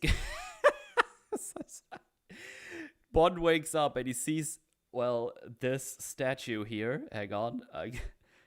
I don't know why they cut to this. I just found it incredibly funny. It is funny. It's a weird fish thing with a human-ish face. I was like, is this like a camera or something? I was like, no, they just cut to this because that's what Bond sees right after he wakes up. Imagine too, like being Bond and like just hearing an explosion, getting knocked out, and then you wake up and you're in this like beautiful bedroom, like a weird. Yeah. I'm like, wait, where the hell am I, and how the hell did I get here? Well, it kind of looks like the Odyssey 2001 bedroom from the end of the movie. That's what I was thinking of for some reason. Like, wait, like the miniseries, the Armand Desante one? What? No, the movie, Space Odyssey 2001. Oh, 2000. Oh, okay, sorry. Yeah. I thought you meant the Odyssey movie from the year 2001, not 2001. Oh, okay. A space, very different thing. Yeah. Well, he's now, enjoying the hospitality. Lupe is here, of course. And it's like, hey, what's up with this guy? It's like, oh, it's like a guy I've met before. He must have noticed me and was trying to get some revenge. So thank you for being there just in time. They were about to get nasty with me. And he says that they were like a freelance hit team, because again they noticed him and probably want to get revenge. And he also straight up tells Sanchez that he once worked for the British government. And they kept dossiers of people like them. Yeah, which would check out with his background checks, because it's like okay, yeah, no, if they do eventually find who James Bond was, that they would also be able to find out that he's rogue. So it's like, well, yeah, it sounds like you were a spy and you definitely betrayed your country, and now you have a bunch of money and you're here. So yeah. It's good makes cover sense story. to me. It's good stuff. Also, 1997 was the other Odyssey movie, so it's not quite as confusing. If it was 2001, I'd be like, oh yeah, that would make that miniseries confusing to talk about. Yeah. And the cover story continues because Sanchez asks him, "Did they tell you? Did they know who they mean?" because Bond tells him like, oh, they must have some inside information from someone. Like they were well briefed, as they said here just now. Hmm. And when he asked for it, it's like, no, they didn't mention the name, but they mentioned that they were supposed to get a big amount of cash by someone who was supposed to be arriving in Isthmus here tonight. Yep. So and I think it's he finds that out from Lupe, right? That Yeah, like I she think so. mentions that. Yeah. So just he's immediately thinking fast and using what he knows to sow discord amongst Sanchez's inner circle. Yeah, and obviously he's framing Crest here. Of course, that's the start of this. Um, Who has it coming? Let's face it. oh yeah, fuck that guy. It's like, well, I should probably get back to my hotel, and it's like, oh no, no, no, you just stay here, enjoy my hospitality, save the money. Lupe, show him the quick way up, and he has like a little, I don't know, a gondola that just goes up to Yeah, his bedroom, which is like funny. like a little train car. Yeah. Too. It's like, Uh, well, the guy's, I don't know, henchman is like, oh, you're not gonna believe who this guy is. Like, oh, former British agent. I was like, oh, how did you know that? It's like, well, I know things. yeah, and like I mean, again, had Bond not said that a few minutes earlier, that might have been a real problem. Yeah. Like, Uh. so we're just stopped on the fish thing.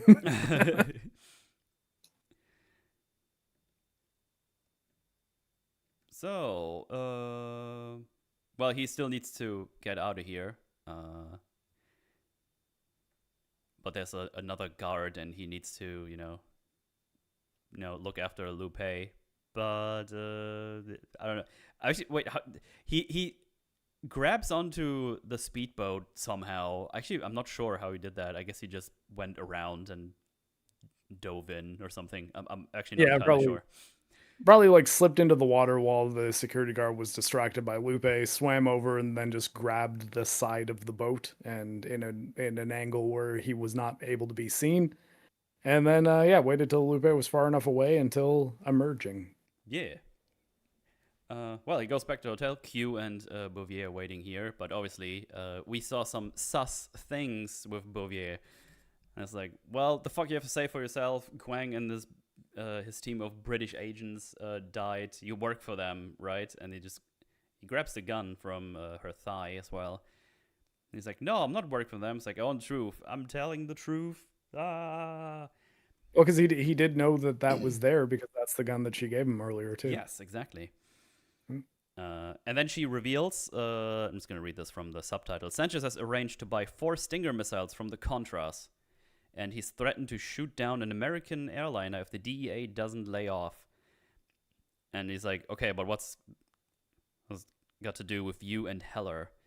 And she says, like, Felix gave me a letter at his wedding from the Attorney General, granting Heller immunity if he gets the Stingers back. I was like, well, did he take the deal?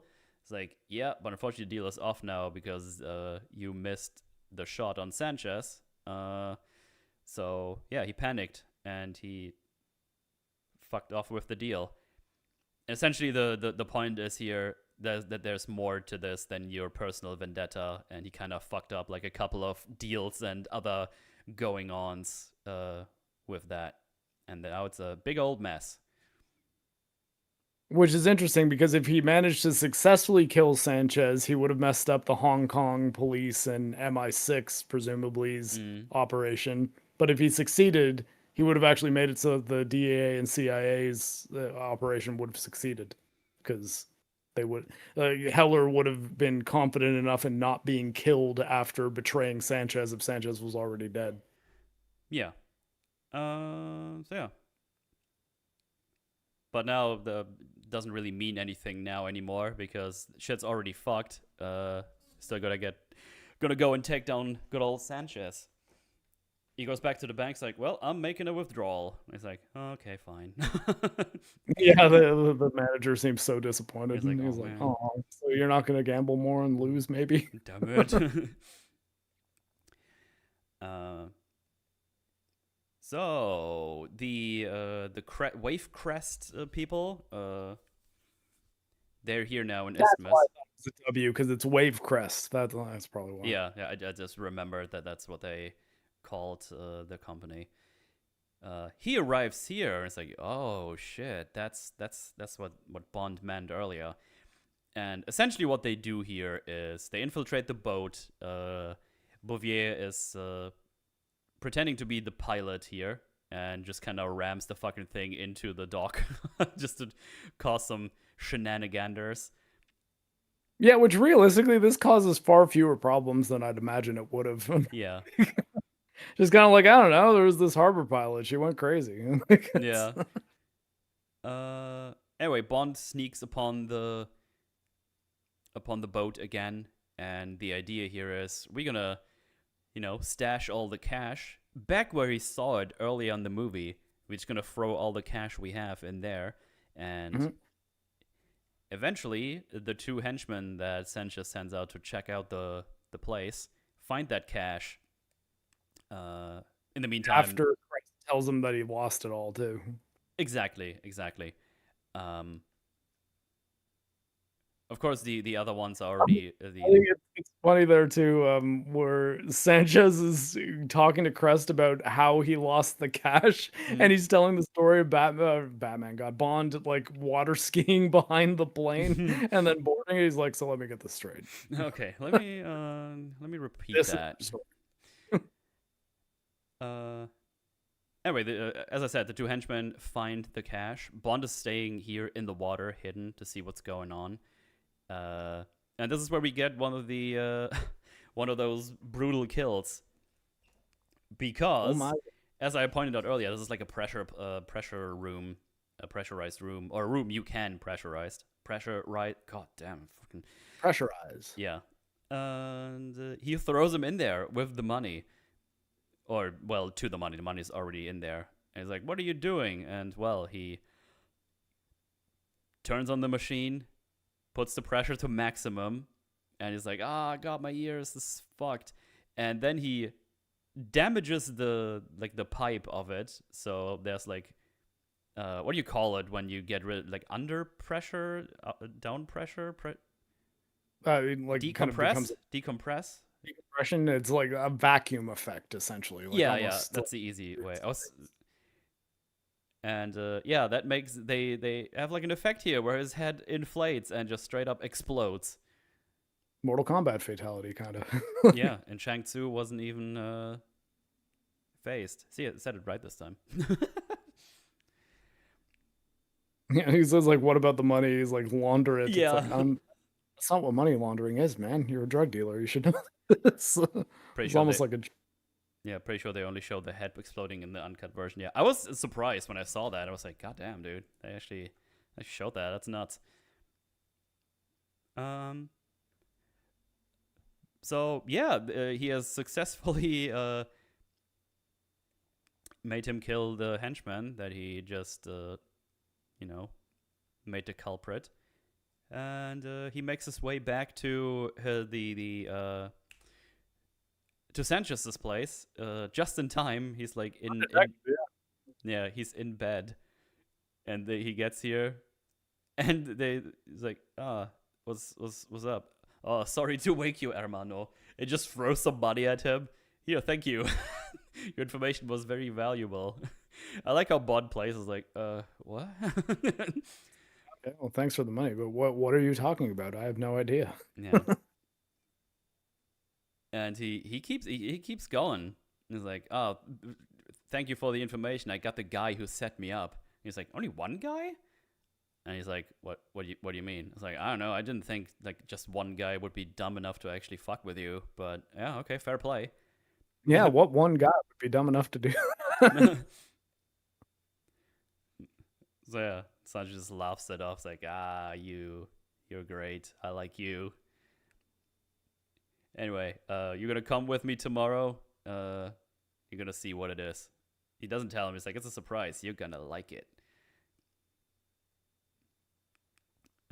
It's funny. Sasha says Dalton would have starred in Goldeneye, but he only wanted one more movie. And after a long period with no Bond films, they wanted an actor who would do more than one.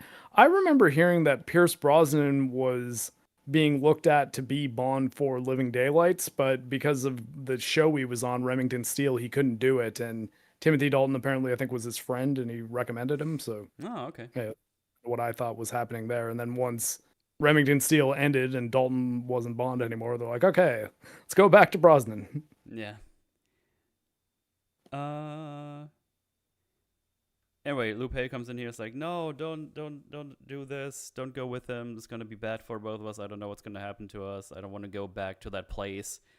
Can we just leave together? I'll be safe with you. It's like, no, I don't think this is how it's gonna work. But then they make out and have sexy time. So I guess that part works out. Well, I mean, he is James Bond. He is James Bond. Yeah, that's fair. Anyway, Lupe actually goes to the hotel room where Bouvier and Q are. It's like, he's in danger. I need to help him out. And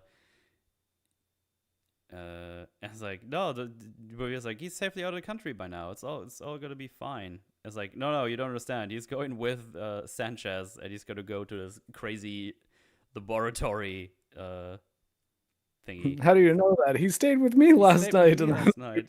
Like, fucking asshole. There's like a second where you see Q and he goes like, Bond. 007. Yeah. And then Lupe's like, I love James so much. And she's just like, oh, fuck you.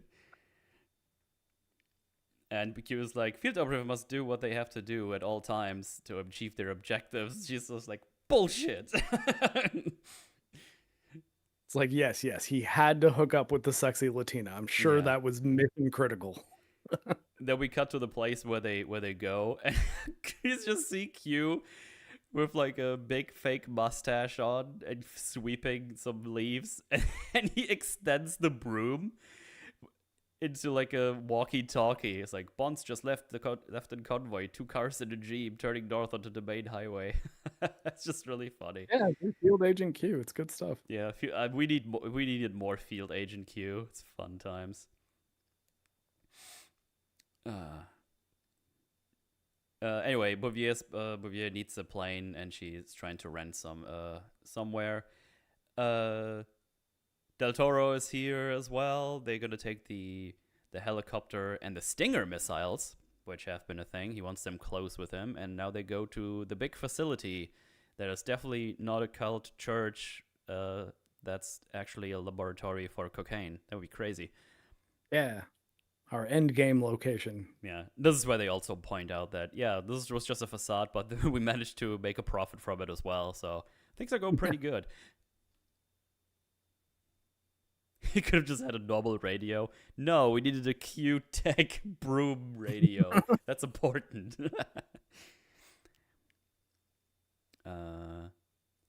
So Like because they're in here now, so they can tour the facilities, and they give all the Chinese cocaine investors some face masks, like, hey, we don't want you to get hooked up on our own produce, so everybody take a mask.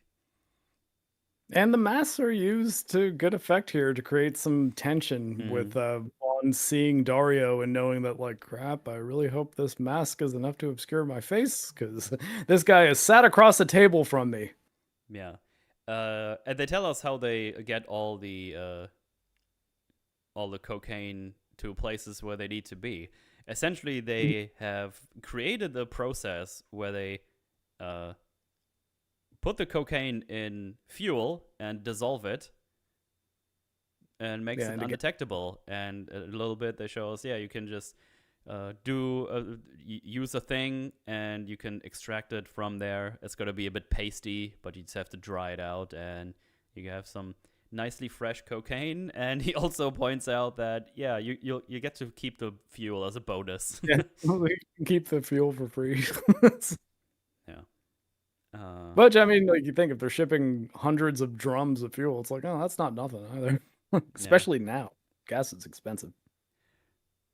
Bouvier arrives as well, not on a plane, but in a little. she hitchhiked up here essentially, and she's posing as a cult church fangirl. Yeah, it's like, oh, I came all the way from Wichita Falls. Like, sorry, no visitors. Like, yeah, but look, the community took up some cash. It's like, oh, 1 second, let me give him a call. It's like, yes, Uh, perhaps you bought an audience with our leader with this massive bag of money. yeah. uh, yeah. Now everybody has to take off their masks, which is not a good thing for Bond because Dario is in here, who has seen his face. And that's gonna do some tension. Professor Joe is gonna talk to her, and it's like, "Hey, how did you ever think about living here and take on the gospel, if you will?" It's like, "Oh, if that's possible, that would be nice." And he essentially leads her to his private goon chambers. That is Yeah. also not bulletproof. It's fucking soundproof. It's soundproof, and it's really funny because uh, she flirts with him, and they go on the bed, and he just gets the gun. I was like, oh, bless your soul, or something, whatever he Yeah. said. It's like, oh, you got me.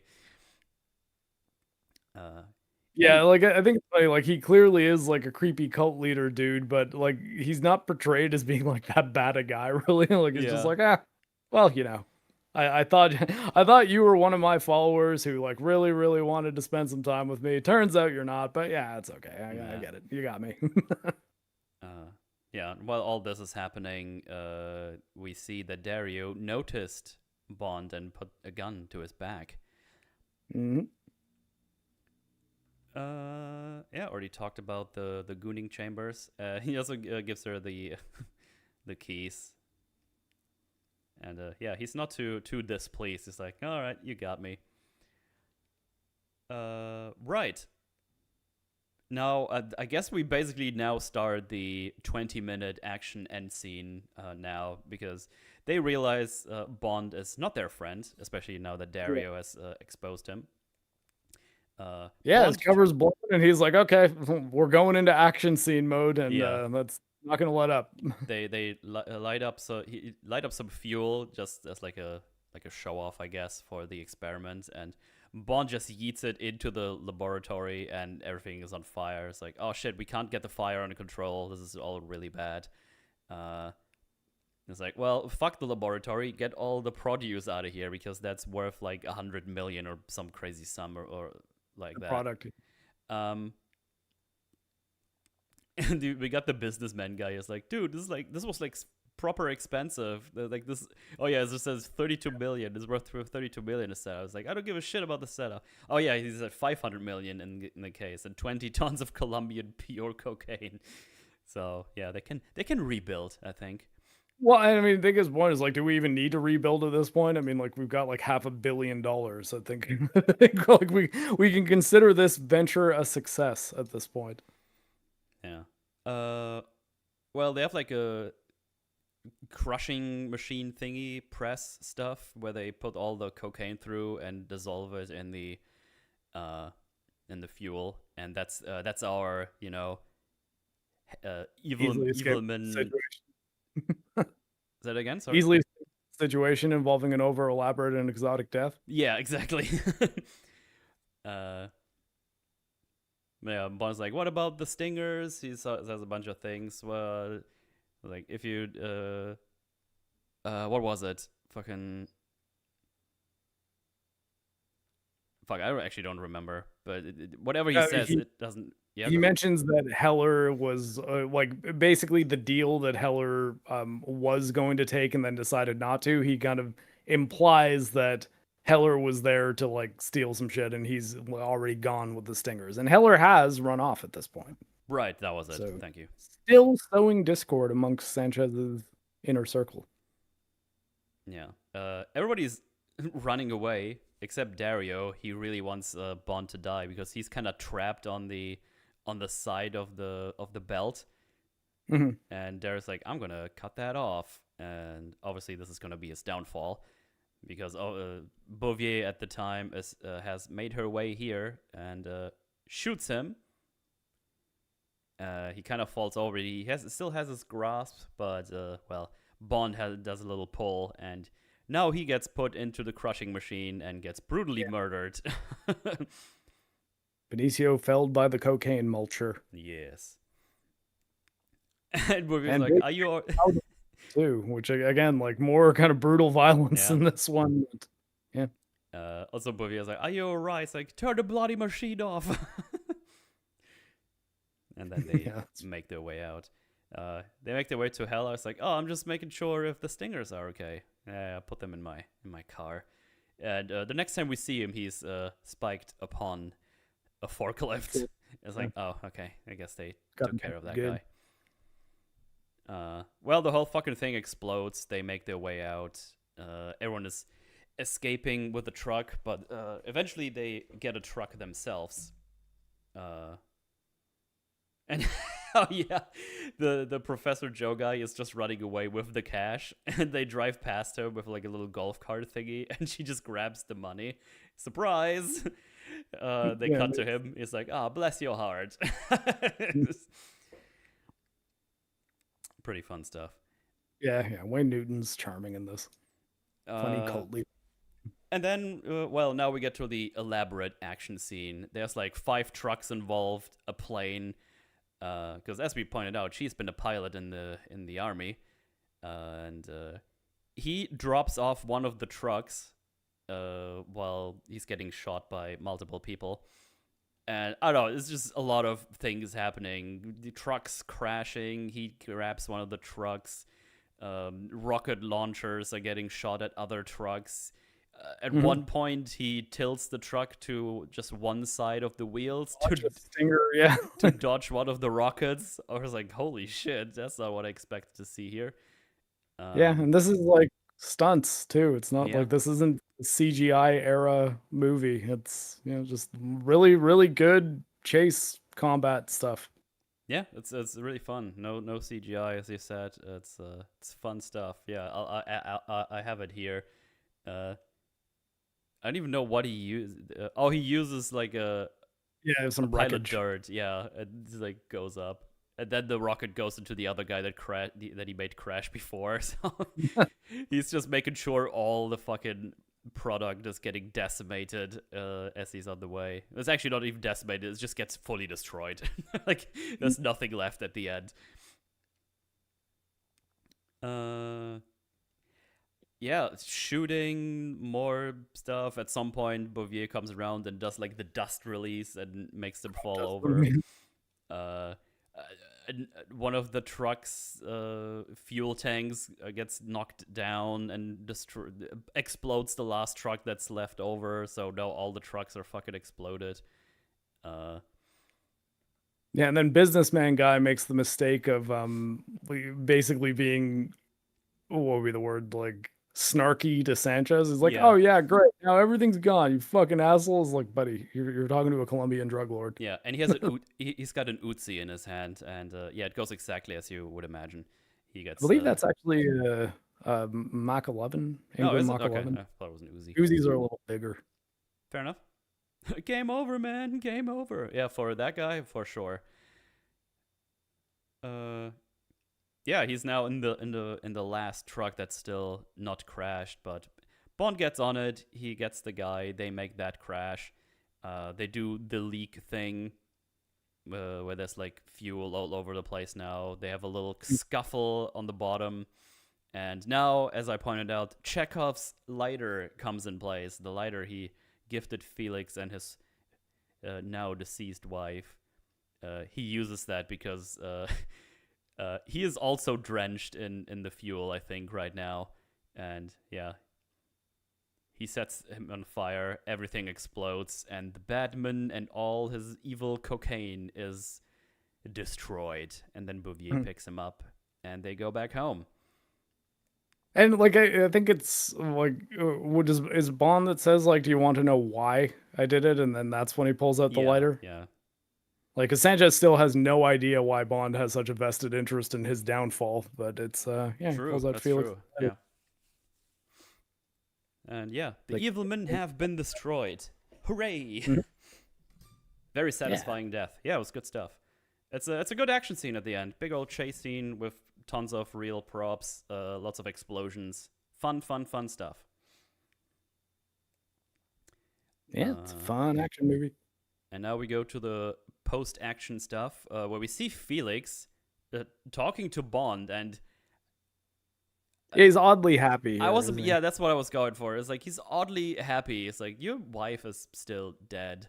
But he tells Yeah. Bond that M called, tried to reach him, and that I think he might have a job for you. So yeah, him going rogue had like no really real consequences for his job at MI6, I guess. Well, I mean, realistically, if you're M after all this, considering how it all panned out, is your like you've got the chance to get Bond back, you take it. Mm,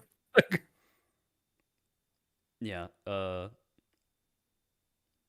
Also, the lizard is back, but Lupe stole the bling, which is bullshit. Give it back to Yeah, Max Swagger down there. that's the iguanas. Yeah. Well, now he makes out a little bit of Lupe, but he sees that Bouvier is running away, and he chooses her over the other one, and then they make out and have a good time, Yeah. I guess. He like says you and El Presidente will make a fine couple, and then he just jumps over the balcony and lands in the pool Yeah. where And Q yeah, watches over them, takes a big swig of his cocktail, and just shakes his head. It's like, fucking Bond again. Oh, 007. Yeah. Uh, and that's that. Yeah, GG, we did it. Well, I guess Bond did it. I didn't. I just watched it. I was pretty involved. Oh, okay, sick. Yeah. Could have done uh, it without me. but yeah, fun movie. I like it. I would happily recommend it for watchings. I guess Mhm. there's like a bunch of a couple of small things that I find weird, especially the ending here where him going rogue doesn't have that big of a thing. They just kind of say like, no, he's still a 00 agent. Don't worry about the aftermath, I guess. And also, Felix being kind of upbeat. That was a bit odd. Probably would have Yeah, been. I think Felix being upbeat was a bigger problem for me Yeah, than M saying like, okay, 007, just come back. You did the revenge. It worked out okay. It's, yeah. So a bit more of the MI6 side would have been nice, I guess. Uh, Mhm. Especially like now that it's like, wait, what do you mean Q helped you this whole time? I thought he was like on vacation. Uh, No, I guess if he's in a situation where if he keeps Bond fired, he has to fire Q as well. Be like, okay, look, yeah, this is gonna destroy all of MI6 if I lose these two guys at the same time. yeah. Uh, Also, while all the action scenes are like pretty fun, I feel like this movie is a bit long. It's like over 2 hours, like 2 hours 10 ish or something, Mhm. 2 hours something. I think we could have done with like I don't know, like a 15 minutes less here and like cut some things just for pacing's sake. I think because someone was like, okay, we're at the end now, and it's like, no, there's still things to go. It's like, oh god, okay. Like I was still enjoying myself, but I think the pacing would have probably been a bit better if we kept it a little shorter. Yeah, I guess like I'd have trouble figuring out exactly what I would cut, Same, but man. yeah, I think it is a little on the long side for this kind of movie. Yeah, but yeah. Overall, very enjoyable. Definitely go check it out if you haven't. It's fun stuff. It's just we don't we say this a lot when we watch old movies, but we just don't get these kinds of movies anymore. It's just straight up Mhm. action, non-pretentious. Just like, yep, time to have some fun. Uh, while also keeping the characters pretty much intact, especially Bond. And the ninjas Yeah. should have been cut. Yeah, I didn't enjoy the ninjas. I think they were silly. Yeah, they probably could have trimmed up some of the ninja slash like Hong Kong not drug cartel, drug police stuff in the middle a bit.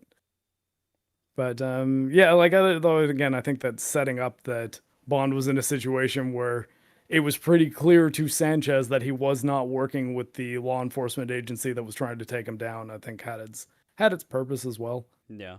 But, yeah, and also this is the last Bond film in which M was the same M. It's Judi Dench's M in Goldeneye. Ah, right. Okay. And then she's M until the end of, oh no, the middle of the Craig movies. I see it. Oh shit! Did my tab just? Oh god! Chrome, come back. Okay, that Chrome window doesn't want to do anything anymore. Okay. Yeah, my Chrome crashed a little earlier. The other one still works. But the other one has the dashboard in it. Well, it's okay. Just get more RAM. RAM is super cheap and affordable these days, after all. True. Yeah. Uh, shit. How do I? What if I? The fuck? I could still use the window inside, but I can't. I can't do anything else with it. Chad, who broke it? Be honest. But are we still live though? Oh, we're still live. I just can't get back into the fucking uh Which dashboard. M do you prefer? I don't know that I have a preferred M.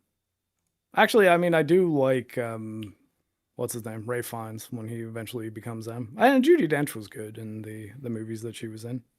I think though that in the other movies, M isn't as like important to character generally. Like I guess Spy Who Loved Me had some pretty good stuff though. But he's usually the kind of character, or he or she, I guess, is the kind of character that's in like a couple scenes and that sort of it. Yeah. Uh, well, I guess I have to ditch that when that window specifically. Well, if it lets me.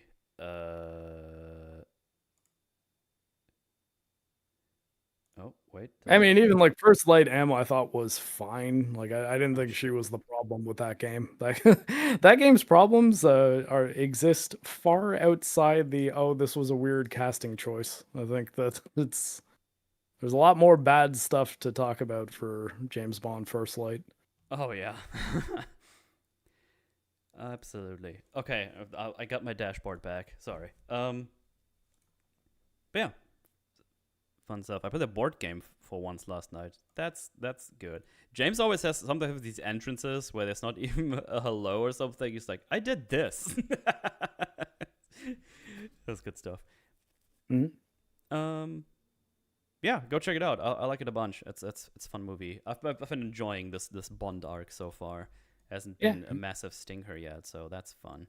And Well, I think like also that's why I thought it would be neat if we just kind of jumped through each Bond and kind of did one movie from each actor because it also helps avoid the like a lot of these movies are kind of seeming a bit similar that you get during say like the later Connery movies or Roger Moore movies. hmm, And actually I think that like Brosnan's actually got one of the shortest ends of the stick where Goldeneye's kind of the only one that's legitimately good even though he's a really great Bond. So hmm, like yeah, it's a bit of an issue. Though it's been a long time since I've seen Tomorrow Never Dies, and that was probably his second best one, at nice. least as far as my memory goes. He had four.